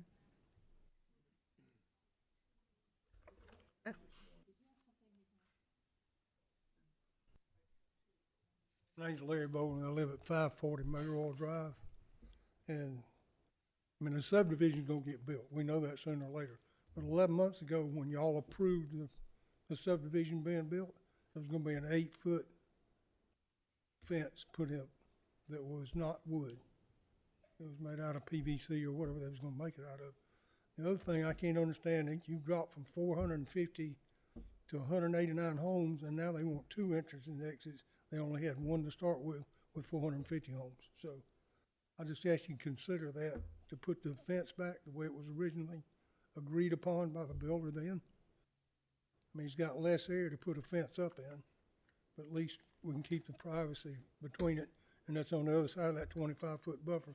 And y'all agreed to that before when y'all agreed to let them build the subdivision. 250. Thank you.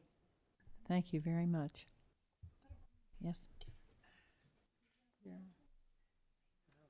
My name is Jennifer Williams. I live at 546 Mayoral Drive. I am the property there in the middle, and we are in negotiations right now, but we have not come to anything concrete.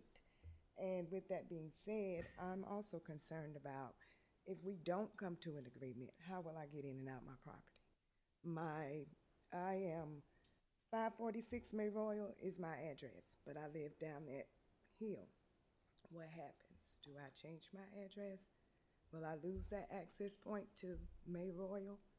I am county. I probably will be the only county resident in that area.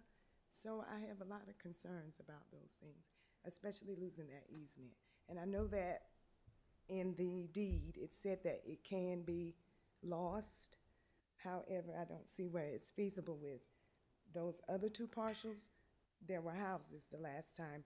Now those parcels of land are empty, and they're closer around me now. So I would like to know, how is that going to work with that easement? Accessing in and out of my property. Developer. That's going to change my address. Excuse me, Madam Mayor. Did the developer, somewhere along the line, wasn't it said that she would always have access to her property? Okay. Yeah. We will? Okay, because I we thought that can't they were l- going to close that off and make that the emergency. Yes. Yeah. Well, let's bring the developer back. Back and- up and I answer just your want, questions. you know, Yeah, just- yeah, no, You're asking the right. we can't landlock you in, so. That's come on. Jason. I just Jason want can to answer know, that. Jason.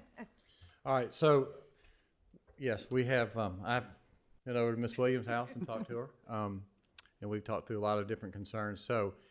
So she mentioned an easement in her deed. So what we found was when her parcel was originally platted, I think in the late 70s maybe, that it was an isolated parcel with no fee simple access out to Mayoral. There was an easement given to that parcel for as long as, there was an easement given that would go away if there was ever any public road built or deeded to a public entity adjacent to her property. So we certainly do not plan to landlock her, cut her off, fence her out, anything like that. We obviously would keep access in place. What we've told Ms. Williams was, we wanted to make her aware of the language that we found in the deed, in case she didn't know about it. So I didn't want to get up here in front of you all tonight or Planning Commission and say it and surprise her. It's been on record, so it is what it is. But, we talked to her about if it was possible to keep a driveway in place for her out to Mayoral, where it is today. I don't know how that would work with Aiken County 911, addressing all those things, more out of our control. But, we would certainly, if we were not able to work a deal out with her and buy her property, we would do whatever we could to support keeping her current address, number, and street name, however that could work. We, talk with city, talk with county. Again, I don't know how much control we have of those things, but we certainly are not going to cut her off. Thank you. Thank you. Does that help with your concern? A lot, but I do have another question, Jason. This one right here, this is my home here. This is street. This is all street around my home. That's business. That doesn't allow me to do. I'm begging you. Well, come back to the microphone. Yeah, Come back and keep talking. Keep talking so we can hear you. Yep. When I look there, my home is right there. There's nothing but road right there. And it's not a lot of access for me because my property really is in the back of my home, not the front. So me getting out, I'm going direct. This is my home and this is the road. It's just that close apart, And I was just concerned about that, safety reasons and everything, because I don't know how I'm gonna maneuver anymore quite like that with that busyness all around me. And I know it's business, and I know it has to come, and I'm welcoming that. Yes, I am. That would probably, and y'all can correct me if I'm wrong, but you're in a negotiating stage Yes. with the developer as to, so you're in control of your future in terms of saying, this is what I'll accept, and either they'll do it or they won't. Then if they say they won't, then you've still got access. Now, the deed problem, I don't know. I'd have to look at the deed and talk to an attorney, and that would be my recommendation to you as well.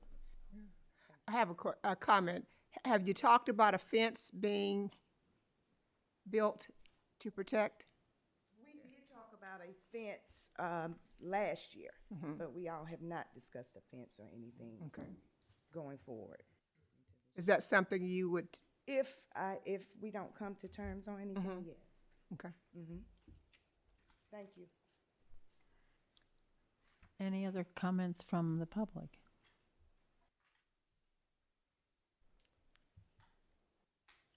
Good evening. My name's George Waddell. Been here before. I'll try to make it quick because my back is killing me, and I'll leave. We've already been through this one time, and we had an 8-foot privacy fence that was supposed to be up around the whole thing. Now it's a 6-foot. I can stand on my tiptoes and look over and see what everybody's doing on a 6-foot fence. So we need y'all's help to get an 8-foot fence. We also had a 75-foot buffer. Now it's down to 10. We need to do something about that. We need 75 foot back like it was. It was all agreed upon, and now it's changed. So we need some help with that. And I think the developer said they had been in talks with Mr. Thomas about the easements. Is there any progress on that? Anybody know? No. That's all I've got. Thank you. Thank you. Thank you. Yes, ma'am.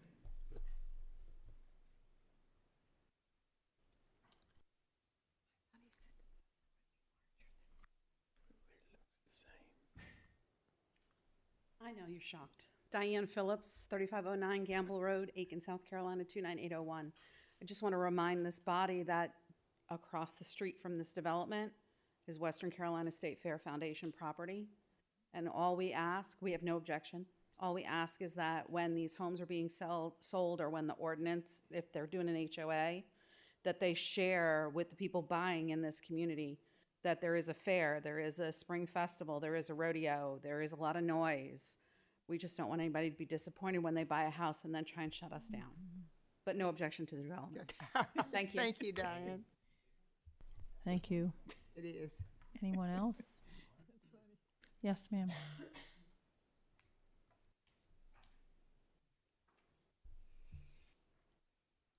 Bridget Gerstenberg. I live at 1022 Osborne Drive. At the Planning Commission, Commissioner Pete Messina. Can you make a little louder? Pull it right. There you go. Better.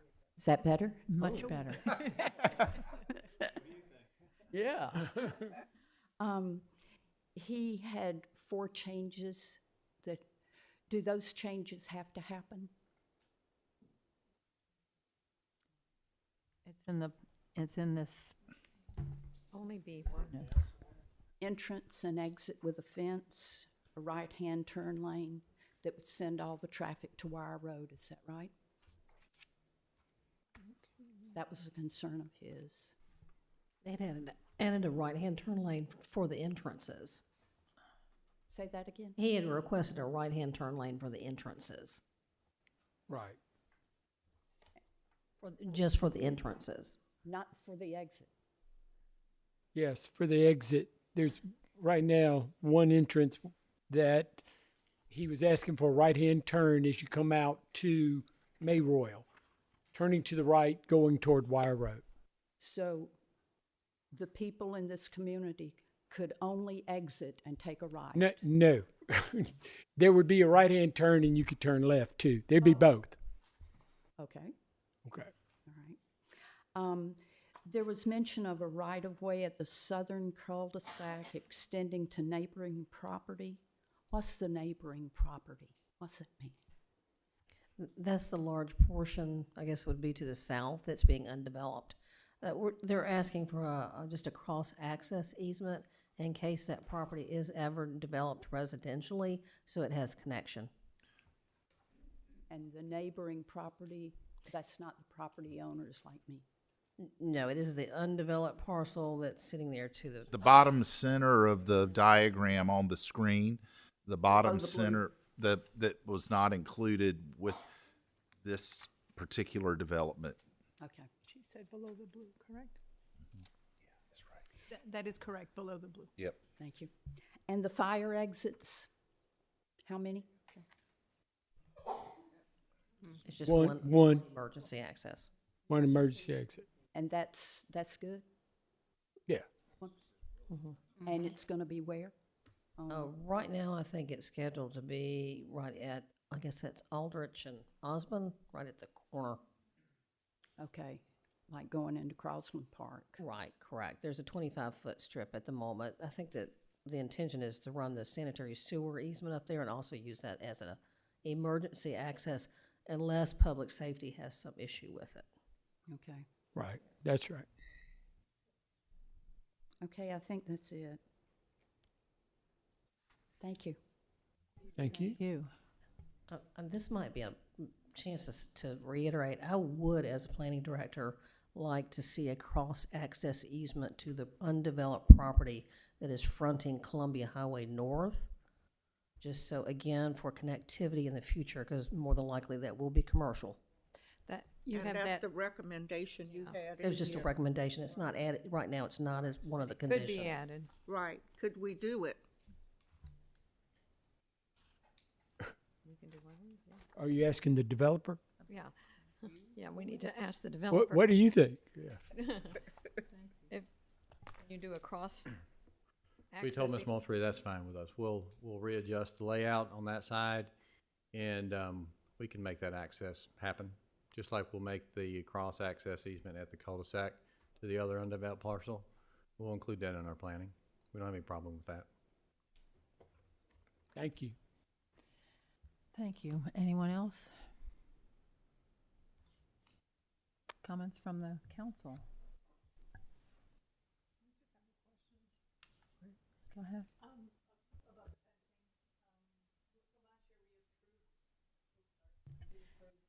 Is that, I mean, do we have that information, what we actually approved last year? It was actually listed on the concept plan as an 8-foot fence. I think I even suggested that it was an 8-foot. I did while we did? were in discussions last year. Last year? So Is that, what is the complication with that? Is there a complication factor with that? Maybe I'm just not aware, don't know. From 6 to 8 feet. I know there cost more money. Can you share with us what, why we went from 8 feet last year, you guys being okay with 8 feet last year, to now we're at 6 feet? Can you just educate me? what Sure. So last year, we have been unofficially talking to the Gibsons, but we were not under contract. We really didn't have a whole lot of hand in the design and the, I guess, the conditions. And so when we re-engaged with them and looked at the layout and adjusted the layout for 2 parcels instead of 3, we proposed a 6-foot fence. We knew the 8-foot fence was in the previous one, but we weren't not part of that. But we knew that was a discussion point before, so we felt like a 6-foot fence would, we'd just keep that. We would include that to address some of the concerns. There certainly is more cost involved in an 8-foot fence, obviously, but we're still. I think it would be more important if an 8-foot fence was right on the outer boundary of the property. Mm-hmm. Remember, these lots are going to be at least 25 feet away from the existing parcels right now, with a 25-foot undisturbed buffer. And let me clarify what the 25-foot undisturbed buffer is in the areas that we adjoin existing residential lots. We're asking for a 10-foot undisturbed buffer essentially on the two big parcels that are left because they're undeveloped, they're vacant. We're not building up against somebody. But I think a 6-foot fence, 25 feet or more away is, in our mind, is sufficient to provide privacy along with that undisturbed buffer. Okay. Well, do you think you could do a taller fence on the perimeter? Well, no, we'd prefer not to do one on the perimeter because then you got to clear all the trees to build the fence. So we'd like to build it on the back of lots. We don't want to do that. No, but I mean, give the neighbors what they were expecting. For those 2 lots. Oh, on the back of, Because what I'm that saying. was 2 lots versus 3 last year, right? it was 3 parcels last year. I'm sorry, two parcels It was- versus now it's 3. three parcels last year, 2 parcels now that we have. Correct, so Right. 2 versus 3 parcels, not lots, sorry. Is that in that one area, is that a possibility?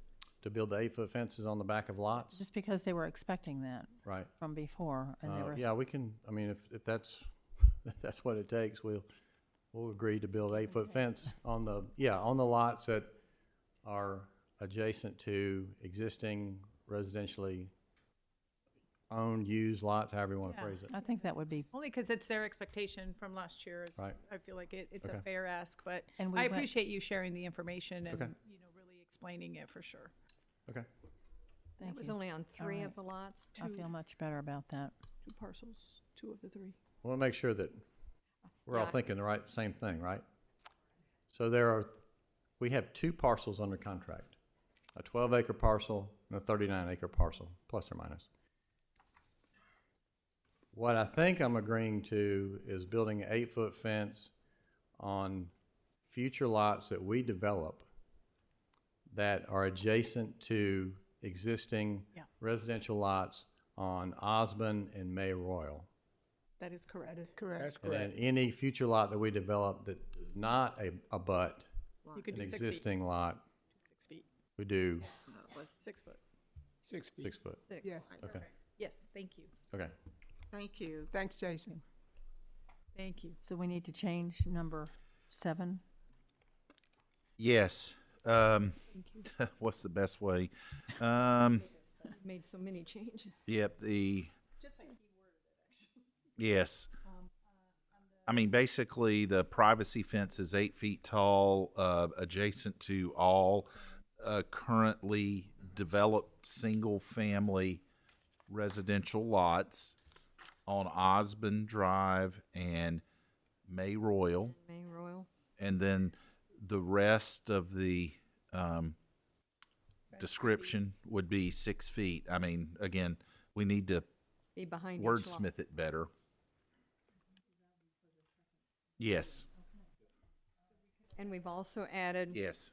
Added that the That seems fair. cross-access easement to the undeveloped parcel that our planning director suggested, correct? We've added that to the conditions. Yes. And add a condition that, or add an amendment that it's, they would develop 180, up to 189 Yes. lots. Right. In the event the property that Ms. Williams owns at 540 May Royal is conveyed or sold to the developer. So, because right now they only have 185. Right. And if they are able to acquire Ms. Williams's parcel, they can build up to 4 additional lots on her current footprint. So that would be another condition, so. Not the buffer in terms of the 10 feet versus the, I guess, 75 feet from the prior approval a year ago. Only the fence has been addressed.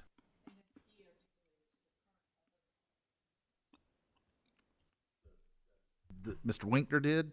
Is that what you're saying? Okay. I thought there was a 25-foot buffer. Now you're talking about a 10-foot buffer. I may have misspoke. If it's 25 25, it's I apologize. I And the misspoke. vinyl fence. Yep. Can we ask the developer to come and speak? Yes. The buffers. You're getting your exercise today. So what we asked for in the narrative was a 25-foot undisturbed buffer against all residentially used occupied parcels, and a 10-foot undisturbed buffer against any vacant parcels. I think that's So- what the gentleman was concerned about. Right, wasn't essentially the 10 feet would be against the pie-shaped tract below us it? Yes. and against the bigger piece to the northwest, the one that borders Highway 1. Everything else would be 25 feet, again, undisturbed. And where he is would be 25 feet, Yes, correct? ma'am. And you said in some areas it may be more than that, It's correct? going to be more generally, but I can't, it's hard to guarantee 25 feet undisturbed. We'll replant I know. anything beyond that. Thank you. Good. I'm willing to amend my motion with those things. Do we, Counselor Smith, do we have all of those? Not to belabor the issue, I think I had one more condition, and that was amending condition number 2 so that the required landscape entrance median would be a minimum of 10 feet or as large as was possible. Well, he may actually need something smaller than 10 feet, so he may need the flexibility. Up to 10 feet, depending on the available roadway and the requirements that are attached to that roadway. Right. Was the wording, the median would be the maximum size Maximum of 10 that feet. the Yep. width would permit, I believe is what the developer said. Is that correct?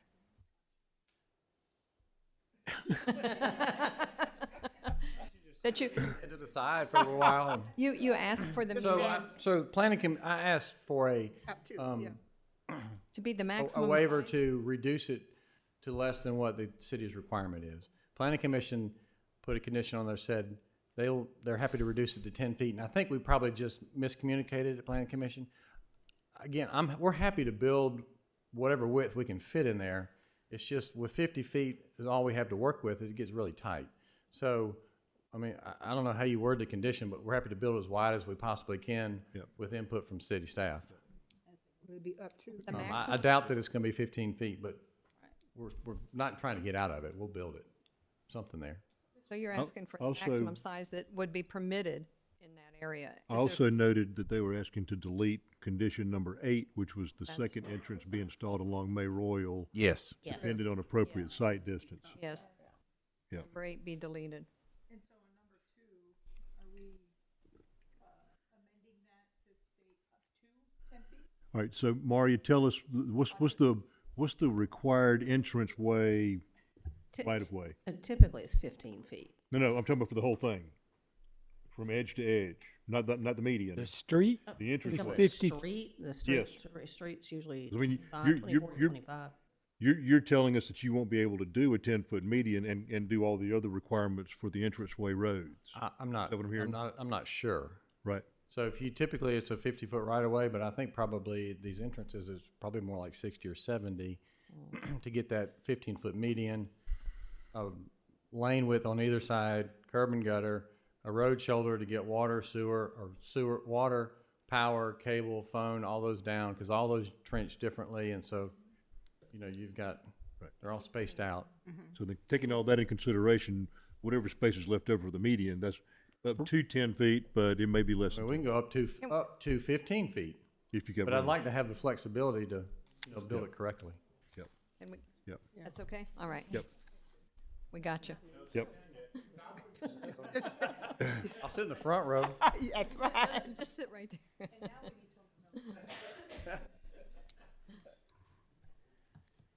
So we do have second reading coming. The ordinance will be vastly different than tonight's version. Exactly. And so what I'm going to suggest for the record is that, who made the motion? I did.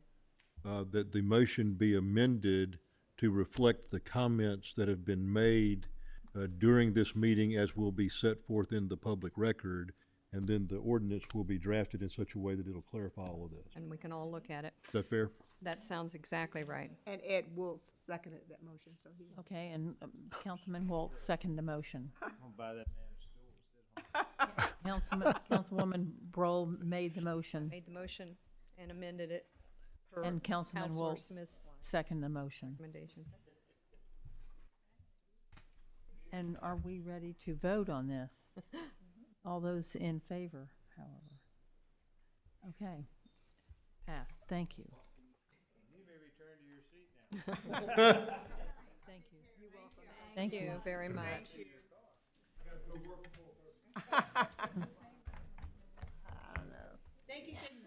Thank you. The next item under new business is an ordinance to amend section 38.8 of the city code concerning special real property tax assessments for rehabilitated historic properties. Mr. Beebe. Thank you, Madam Mayor, Council. This is an ordinance amending section 38-8 of the Aiken City Code regarding special real property tax assessments for rehabilitated properties. We have a consultant, Mr. Robert Lewis, out of Columbia, that advises us on these matters, and he has reviewed our what the so-called Bailey bill and the special real property tax assessments, and we have had this in place for a number of years, but we want to kind of square it up more with existing state law. And one of the main reasons why is I know through efforts of the Historic Aiken Foundation and the buyer of the old hospital, we've been able to get some key historic properties placed on appropriate registers that makes them eligible for tax credits to do adaptive reuse of the buildings, including, I know I see Ms. Johnson here, we worked hard, the Hotel Aiken and the Johnson McGee building on the corner of Newberry and Richland are some examples. Mr. Gumpert, the buyer of the old hospital, had that structure and the old nurses' quarters placed on the register as well some time ago. Our current ordinance only allows a benefit from tax from a pre-rehabilitation rate of 10 years. The state allows it for 20 years. And we are proposing to square that with that for properties that are eligible. They will continue to have to follow the requirements of going through the design review board for review of the proposed projects, et cetera, to be eligible for the tax assessments. Basically the value would be frozen. And it does also change. Currently we listed at appraised value, and we now do it for the special, if passed, the special tax assessment will be based on fair market value. And again, we have been in consultation with Mr. Lewis out of Columbia, who is one of the state authorities on this as it relates to the state of South Carolina and the abandoned building, or so-called Bailey bill, the abandoned building tax credits. And with some of these landmark projects coming forward, we believed it was a time to bring this to council for consideration for first reading this evening.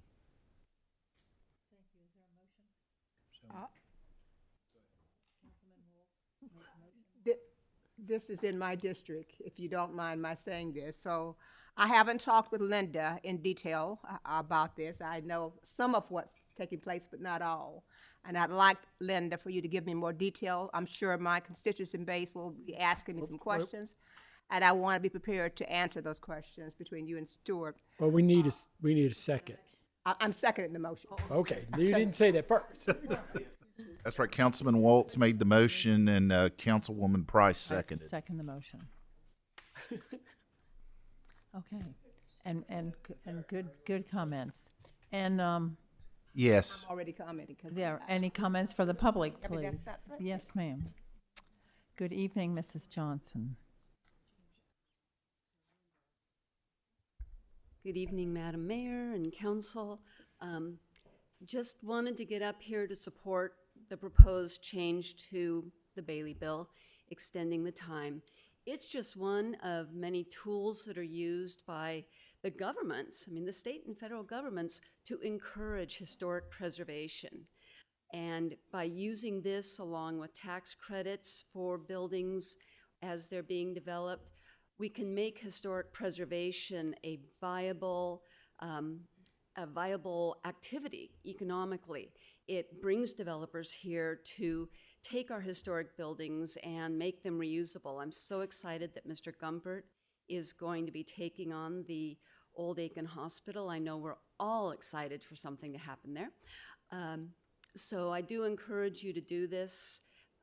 It would be a really good thing for all of our historic properties. Thank you. Thank you for speaking. Anyone else? Comments from council? Yes. Now, Appreciate what you're trying to, thank you, Andre.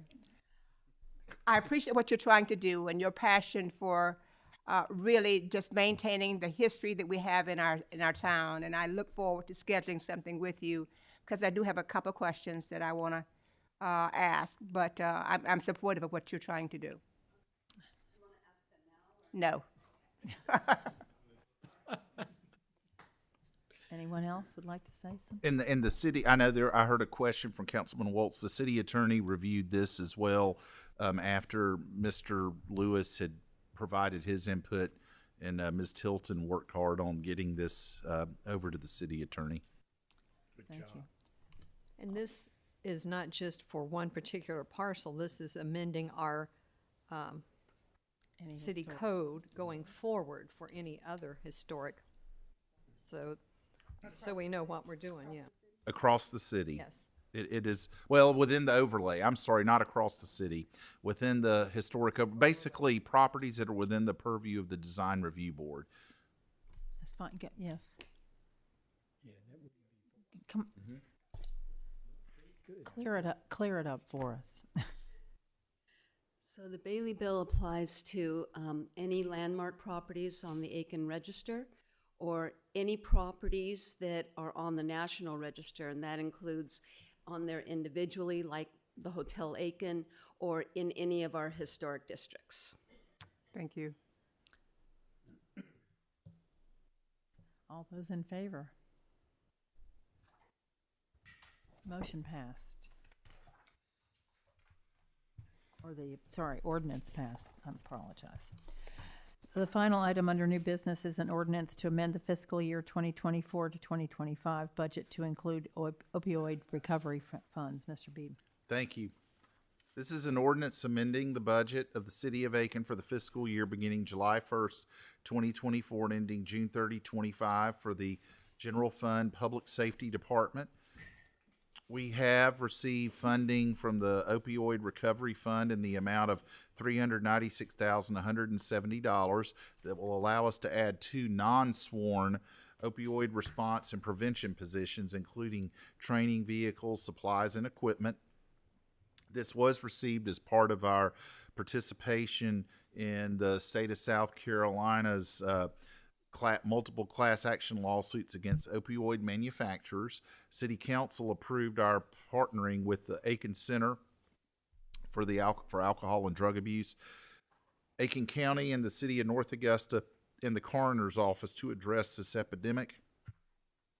These funds will be coming. I think there's about an 18-year window on distribution and receipt of these monies, and we applied and were awarded the funds earlier this month, and this requires a budget adjustment of the City Council. Thank you. Is there a motion? So moved. Councilwoman Gregory made the motion. Second. Go ahead, Gail can take that honor. Second from Councilwoman Diggs. Thank you. Any comments from the public? Comments from council? No. All those in favor? Thank you. Ordinance passed unanimously. We now move to petitions and requests. The first item is recommendations from the Accommodations Tax Committee for allocation of funds from the 2025-2026 cycle. Mr. Biedenbach. Thank you. These are monies that come state of South Carolina, the accommodations tax that are paid to the state of South Carolina for overnight stays. We estimate that we will have $375,000 available for the funding requests. These have been evaluated per state code guidelines, and I know Ms. Penland from the Accommodations Tax Committee, the chair, is here. The recommendations are before you based on using their funding, or the funding matrix, and the request and the amount of funds available. As you see in the memo, a little over $502,000 were requested, and we were able to fund about $375,000 total based on the table listed in the packet.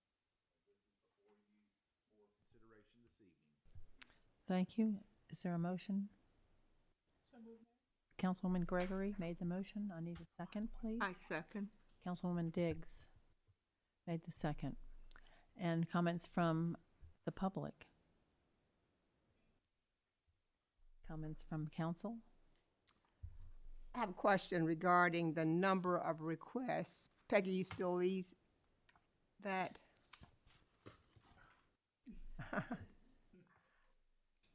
The number of requests you received. We had more requests than usual. Okay. And based upon the projections by the city, I was really surprised, quite frankly, that, last year we were able to fully fund everybody. Mm-hmm.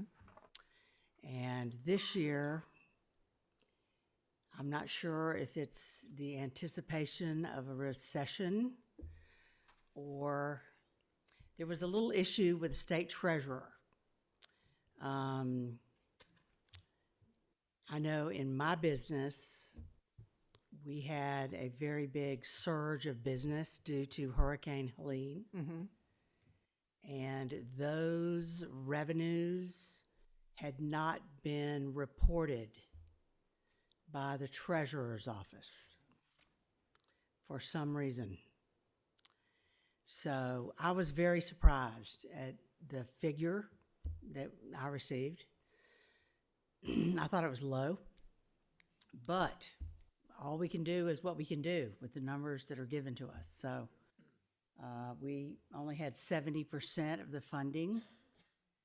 And the good news is that at the end of the fiscal year, when we get more information from the state, we can go back. We can go back and fund more. You have done that before, haven't you? Yes, we've done that multiple times over the years. Yes, unfortunately, there are people like the organizations like the Chamber of Commerce that cannot benefit from that because their event is in the early September. Or, September. But anyway, we did the best we could under the circumstances. And I've got a whole package of information that we all have to go through. We have to score each applicant based upon economic impact, et cetera, et cetera, et cetera. So it's a tough job, and we wish we had more funding. But we only can go by the projections that were given by the finance department. Thank you so much. Okay. Thank you for what you do. Peggy, thank you and your group for all you do. Jessica Campbell, PRT Director. Just want to provide a little bit of clarity. Each year, there is carry forward funding that we're required by state to spend down. So ever since 2020, when a lot of the funds were awarded, but a lot of the programs did not make. A lot of the events you see here listed canceled for good reason. That funding didn't go away. So that funding had to be carry forward. And so we were averaging $150,000 at 200 in carry forward funding. The state doesn't like you to continue to carry forward. They really want you to spend it down. So we successfully spent that down. The last fiscal year, we're able to award out $500,000 based on good applications coming in and good requests coming in. So that carry forward is now dwindled. We're back at square one. So the projection is a true projection. I don't think we're thinking ahead of any decline in revenues. I think our revenues are continuing to historically rise. This is out with not taking in any consideration of overages. And so in the fall, we'll see what happens, but just wanted to provide clarity on that number. Okay. Thank you, Jessica. Thank you. Appreciate you. Anyone else want to comment from the council? All those in favor? Passed unanimously. Thank you. The next item is approval of a resolution adopting the Safe Streets for All Action Plan. Mr. Beedenbow. Thank you. At our work session, we heard an update on the Safe Streets for All Action Plan update. We received funding several years ago for this to put together the safety action plan, and the plan has been completed, and by passage of this action plan, this will enable us to proceed with the goal of doing some of these, dipping our toe in the water and doing some of the test sites, as we call, to try to improve safety for pedestrians and motor vehicle operators as well. It can be done based on the recommendations provided in the plan anywhere throughout the city, but we would focus on the areas noted in the action plan. But we do need, as part of the next steps to move forward, if council desires, we do need a resolution approved this evening, so we can proceed with potential improvements that we could make. Thank you. Thank you. Is there a motion to adopt the approval of a resolution? Madam Mayor, a motion to approve this resolution adopting the Safe Streets for All Action Plan. Councilwoman Price made the motion. And a second? I second. Councilwoman Diggs, second the motion. Any comments from the public? Comments from council? I want to comment and really applaud the team effort for working with this. And it starts with Maria and our team with the city, along with Carol and Tony that was with us. But most of all, our actions for this, for whatever we do, is depending on our leadership and our city manager and his leadership with all of this. We're seeing so many things get done at a very, very good pace with our city, and I cannot express enough what I'm witnessing personally. And Mayor, you are part of our leadership as well. What I'm witnessing purposely for all the good things that I'm seeing and the path that we're traveling. So thank you so much, all of you. Any other comments? I just wanted to comment on, if you don't mind, Mayor, just the presentation was great. Yes, it was. Our work session really highlighted some areas of need, and it really was very eye-opening to see the areas of the city that need that attention. So I certainly support this. Thank you. And I want to thank the team on planning, if I may, and the team at Mead and Hunt and Ms. Beal, because I know they worked very quickly to get this together, because I know we wanted to get this in front of you so we could begin doing some of these projects coming up to our budget period. We're going to spend a lot of time in our work sessions focused on the budget, so we did not want to delay this since we were ready. Mm-hmm. Thank you. All those in favor of this motion passed, or the approval of that resolution passed unanimously. The final item on tonight's agenda is consideration of a public safety study to determine if a separate police department and fire department are warranted. Mr. Beedenbow. Thank you. We we have I guess, at 2 meetings ago, we were asked to bring this to the council. I know councilperson asked to get this on the agenda. I know there's been a number of conversations since this was first broached, and that level picked up quite a bit the last 2 weeks. I just will just say the public safety department and all departments work on self-improvement. Some continuous self-improvement. Don't rest on your laurels. We're not perfect, but I think this self-assessment and I think public safety, the public safety department demonstrates that on so many levels. They, like our other departments, the supervisors hold their staff or the folks under their care or charge accountable. There's a good support system in place to help both the employees make sure they're adhering to policy, succession planning and succession management, and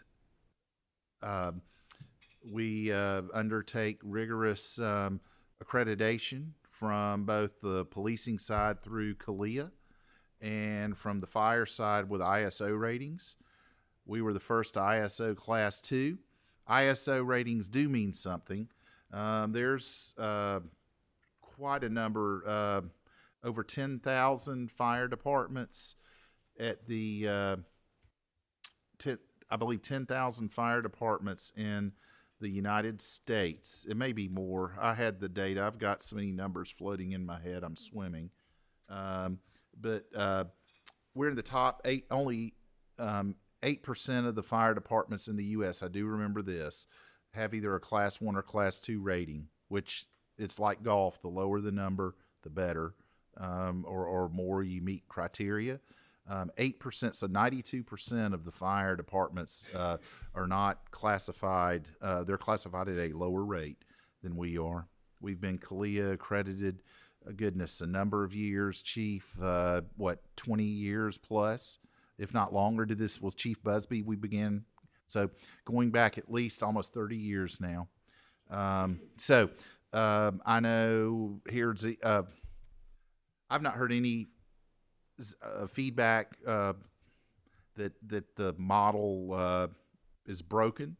That doesn't mean the model's going to be here permanently, but just I think where we stand right now, we had this looked at 9 years ago.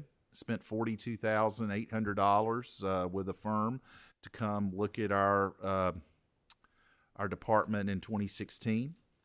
And in talking with council, I guess the feedback I'm getting, you haven't heard widespread complaint.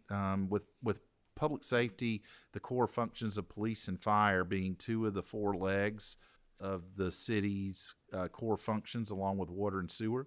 I do think we would be hearing a lot of feedback if we were leaving something to be desired.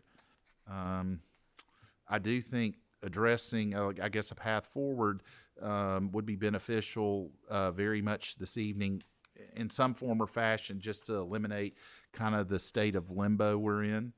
So the public safety can sort of determine where we're going to go next. Because morale matters. I mean, some people don't think it does, but I mean, it truly does matter, especially for the rank and file members of public safety, much less the rest of the city. But in this case, for our public safety department, the morale matters. So this is before council for discussion and consideration of direction on how to proceed in some form or fashion. And those are my comments, Madam Mayor. Thank you. Do we want to make who would like to make a motion? Councilwoman. I mean, there's really nothing in front of the council this evening. This is just to discuss and get direction from the council on how best to proceed with this matter that's been brought forward to council. Yes. Absolutely. Couple of things I want to just kind of make clear. I can't remember which council session it was.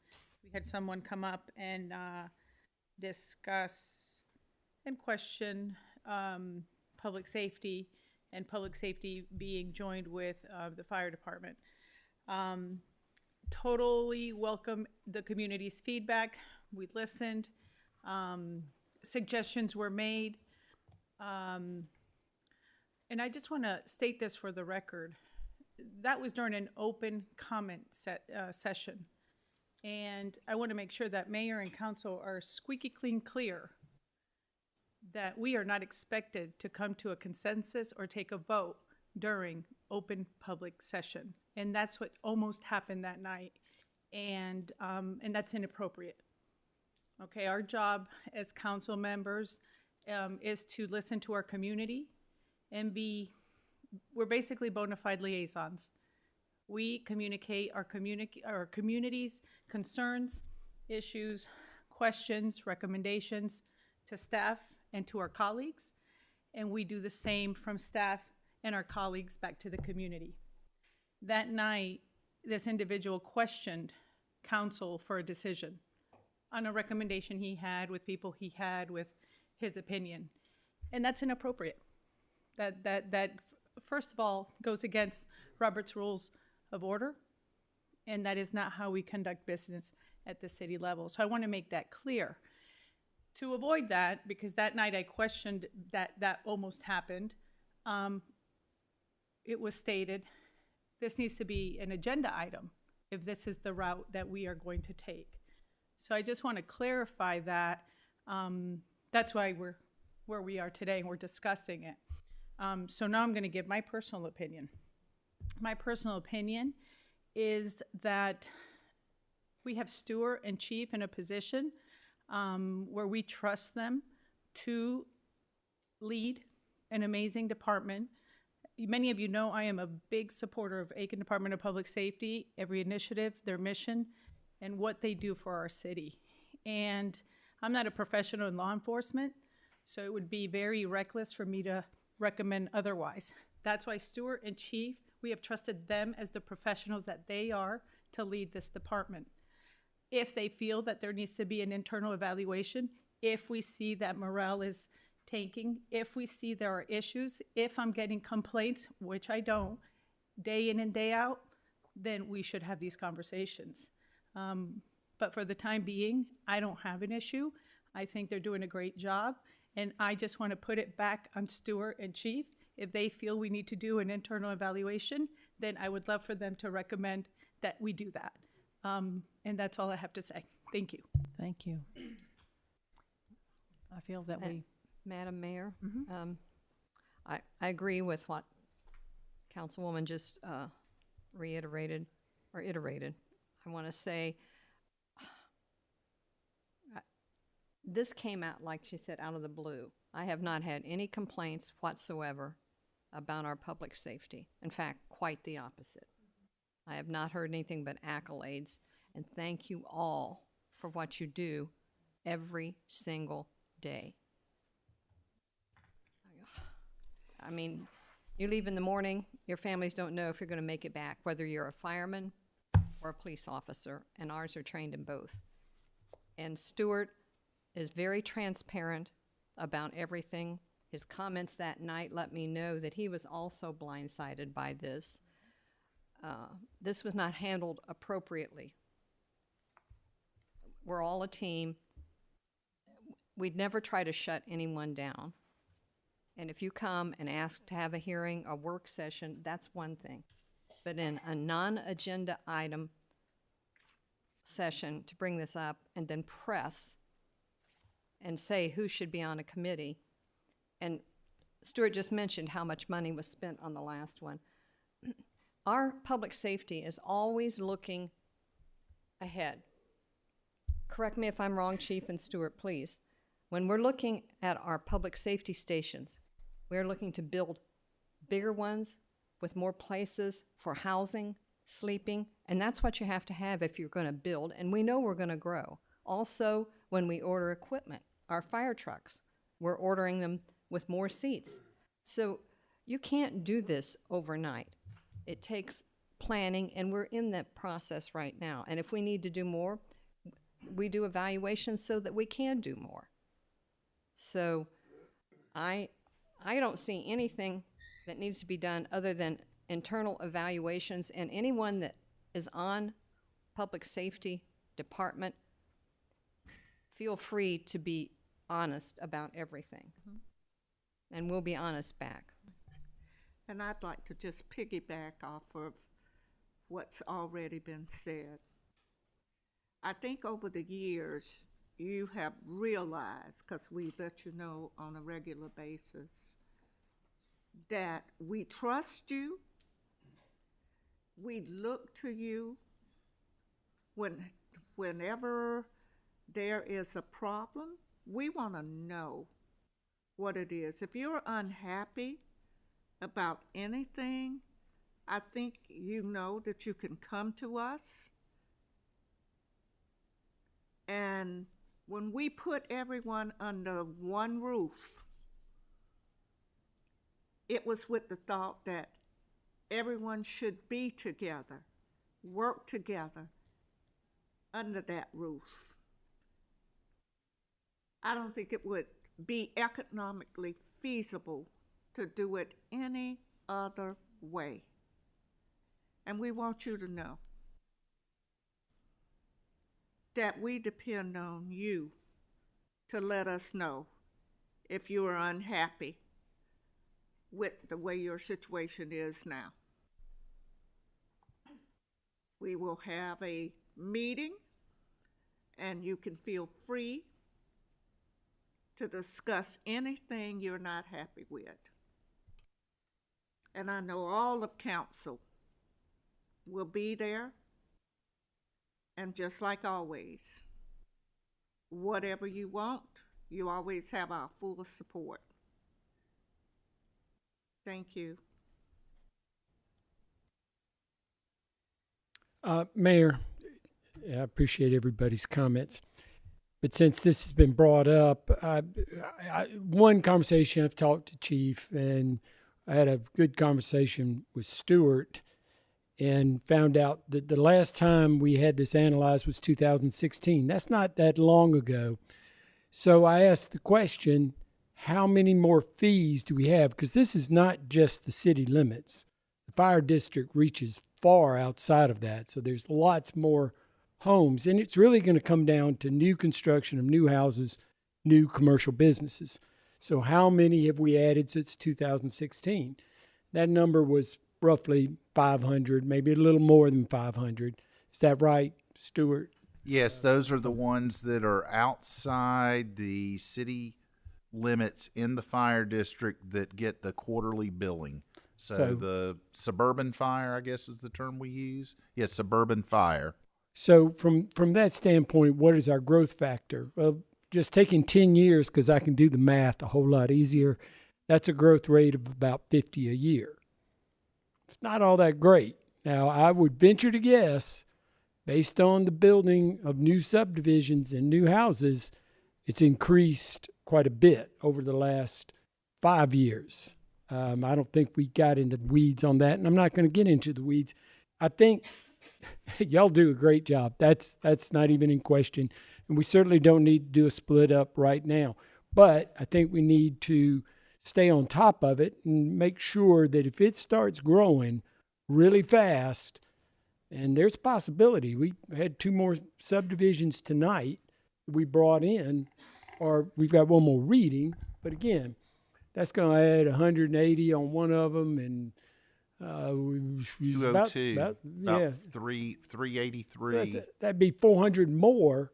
Now, the way this works is like we've approved some other ones, and they hadn't built house number 1, so they don't grow exponentially overnight. This is something that goes along the way.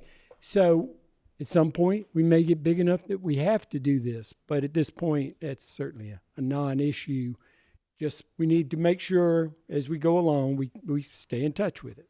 Well, I think too, to jump on that, I don't think it is inconceivable to think that, say, someone that starts work today, and if they stay their whole career at public safety, it's not inconceivable that that process may be in motion if they work 25 years. Maybe not, but that is correct. And that's something like Councilwoman Broll mentioned. We've been, you know, we've got to start planning within that horizon. If there's certain capital projects or assets or capital items we're purchasing that have a long life, you know, a 25 to 50 year life, like a building, we do need to plan for that. I know with the headquarters that we built 2019, we added extra space for the fire component, the sleeping space.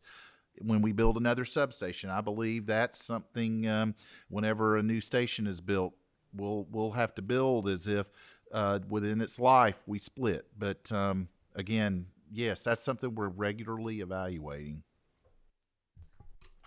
Do we want to turn this not into a motion and put it Madam Mayor, I have in a it? comment. Oh, I'm sorry. That's I'm just okay. trying to down the road. Is it appropriate to make a comment? Yes, my name's Wendell Davis, and I guess you could term me a disciple of public safety, in that I started my public safety career in Aiken and subsequently went down to Orangeburg as director of public safety, where I stayed there probably about 22 years as chief. And I hear about this discussion regarding the separation of public safety, and I felt compelled that I should come and remind the council of its innovation over the years. In 1970, where the city of Aiken decided that they would be innovative and that they would pursue a path that nobody wanted to pursue, one that was a difficult one to pursue under Chief Busby. And I recall the grief that Chief Busby got in a new way of delivering service, and that's what it was. The bottom line is the community wants to have the service delivered, law enforcement, fire service to deliver it. And I'm afraid what happens sometimes, you get some anecdotal information that suggests that things aren't working good. But I would ask that you make sure that you rely on the empirical information that you have. And some of the empirical data that you have is that not only was the fire service a class 2, which the city manager mentioned, less than 8% of the fire services in the nation have a class 2, but it was the first class 2 fire service in the state of South Carolina. I distinctly remember Chief Busby, after that accomplishment was made, developed a patch, and I don't know whether you still have it, but he developed a patch with a fire helmet in it that had a yellow feather in its cap, indicating that, look, you know, regardless of how we're termed in terms of a fire service or a law enforcement agency, we were the first class 2 fire service in the state of South Carolina. So the bottom line is you have empirical evidence that it's successful. Now, do you have growing pains? You know, in our tenure in Orangeburg, we had a number of growing pains. We had a lot of pushback about things. But the bottom line is, I hadn't heard it. And I, again, full disclosure, I do have some property here in Aiken that I live in. So I have more than a vested interest just in regards to my history with the city of Aiken. But I will tell you to please consider this closely and to not rely on anecdotal information that might be emotional on the part of somebody that might have a disagreement with an individual. You know, one thing I've heard is that one of the problems with public safety is training. And I ran a public safety agency for 22 years. And I've heard this thing about training. And my question is, why is training a bad thing? Why is it a bad thing? You know, when we talk about training as it relates to public safety, you know, the thing is that there's so much training involved. Training develops professionalism, is what it does. So why would we complain about getting better? I don't understand that criticism. So I would say finally that you've already demonstrated that you are innovative. You have followed the model that was developed in 1970. You have even named the headquarters building as a legacy for Chief Busby, indicating that there was an outstanding job done. And I will finally say that, you know, I go with the old adage that, you know, if it's not broken, don't fix it. I would say if it's not broken. Now, if you need to make an adjustment, certainly, you know, a traditional law enforcement agency has to make adjustments as time goes by. A traditional fire service has to make adjustments as time goes by. So that being said, a public safety agency would not be excluded from having to make the same kind of adjustments. But I will tell you, the premise of public safety is an excellent premise in that it delivers service in a very efficient manner. And I think your numbers will tell you that. So don't want to take any more of your time. And again, I'm speaking as they say in the Baptist tradition, as a son of the house. So thank you. Thank you. Thank you very much. Wendell.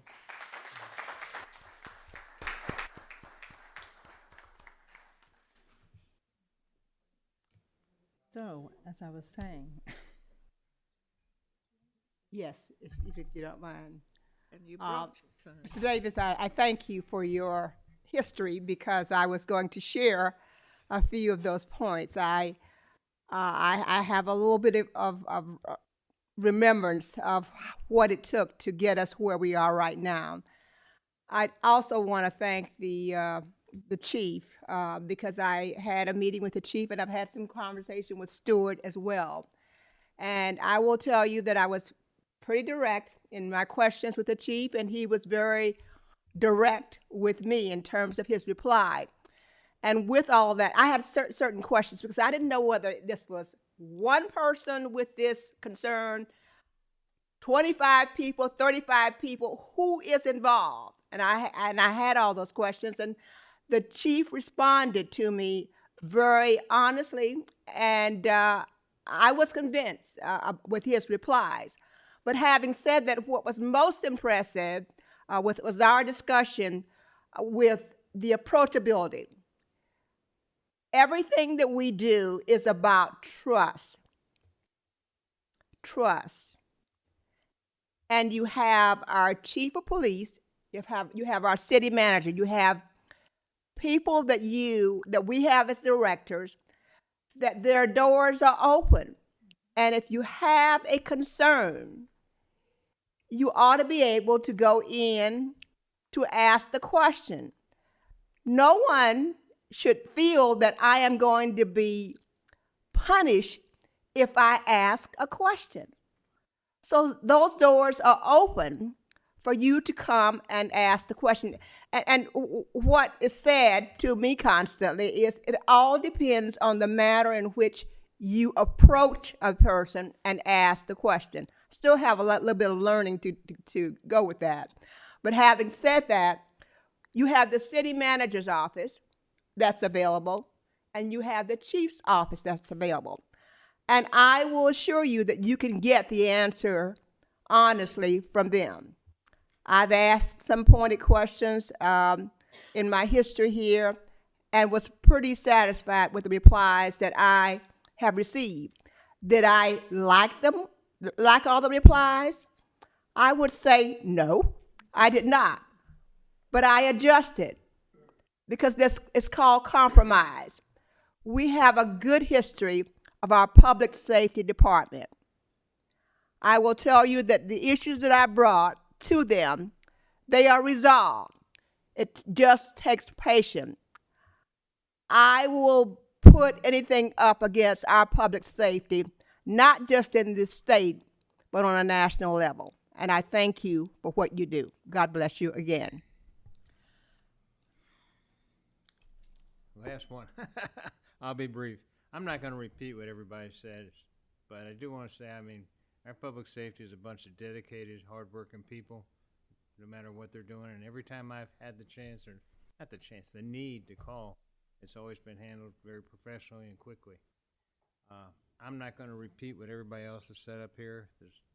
Everybody said it. I think everybody knows how we stand. Mr. Davies kind of summed it all up for all of us, and I appreciate your coming and talking to us tonight.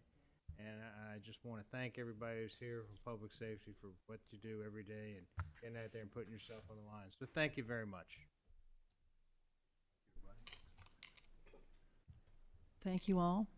Thank you, Chief. Thank you, Mr. Biedenbow. We love your direction. We count on you, and we trust you. The final item on tonight's agenda is no, sorry, that is not it. We will now open the floor to public comments on non-agenda items. Comments are limited to 3 minutes per speaker and for a total of 30 minutes. Can I make a comment? Yes. I have a non-agenda item. I think it's the night that we want to celebrate Ms. Broll's birthday and wish her a happy birthday.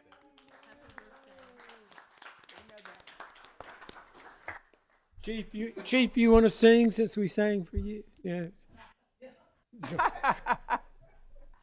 Should I start? Yeah. Happy birthday to you. Happy birthday to you.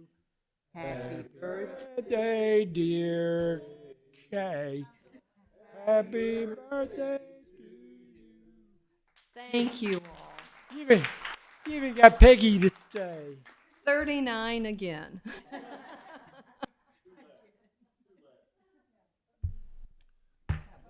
And I would just like to acknowledge the presence of Lee Kavanaugh. Yes. Our former First Lady, who is not paying attention. Talking to Mr. Talking to Wendell. Move on. But we are so happy to see you and to have you join us tonight. We love you. Move for adjournment. No, wait a minute. Are there any items from Mr. Biedenbow? The only thing I want to point out is Thursday, April 3rd, we're going to have our public hearing for the Phase 2 Powderhouse Connector. So we're excited about that, and thank you. Smith Hazel ribbon cutting for the exterior is 4 p.m. Wednesday, the 26th, 2 days from now.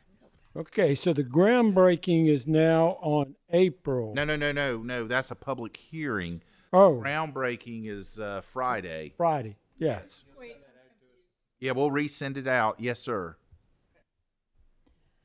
I'm happy. I'll be there on Friday by myself if I have to, with a shovel. Now are you ready to adjourn? Now, I move for adjournment. Councilman Girardeau moved to adjourn, and Councilman Waltz seconded the motion. The meeting is adjourned. Okay. You got a second.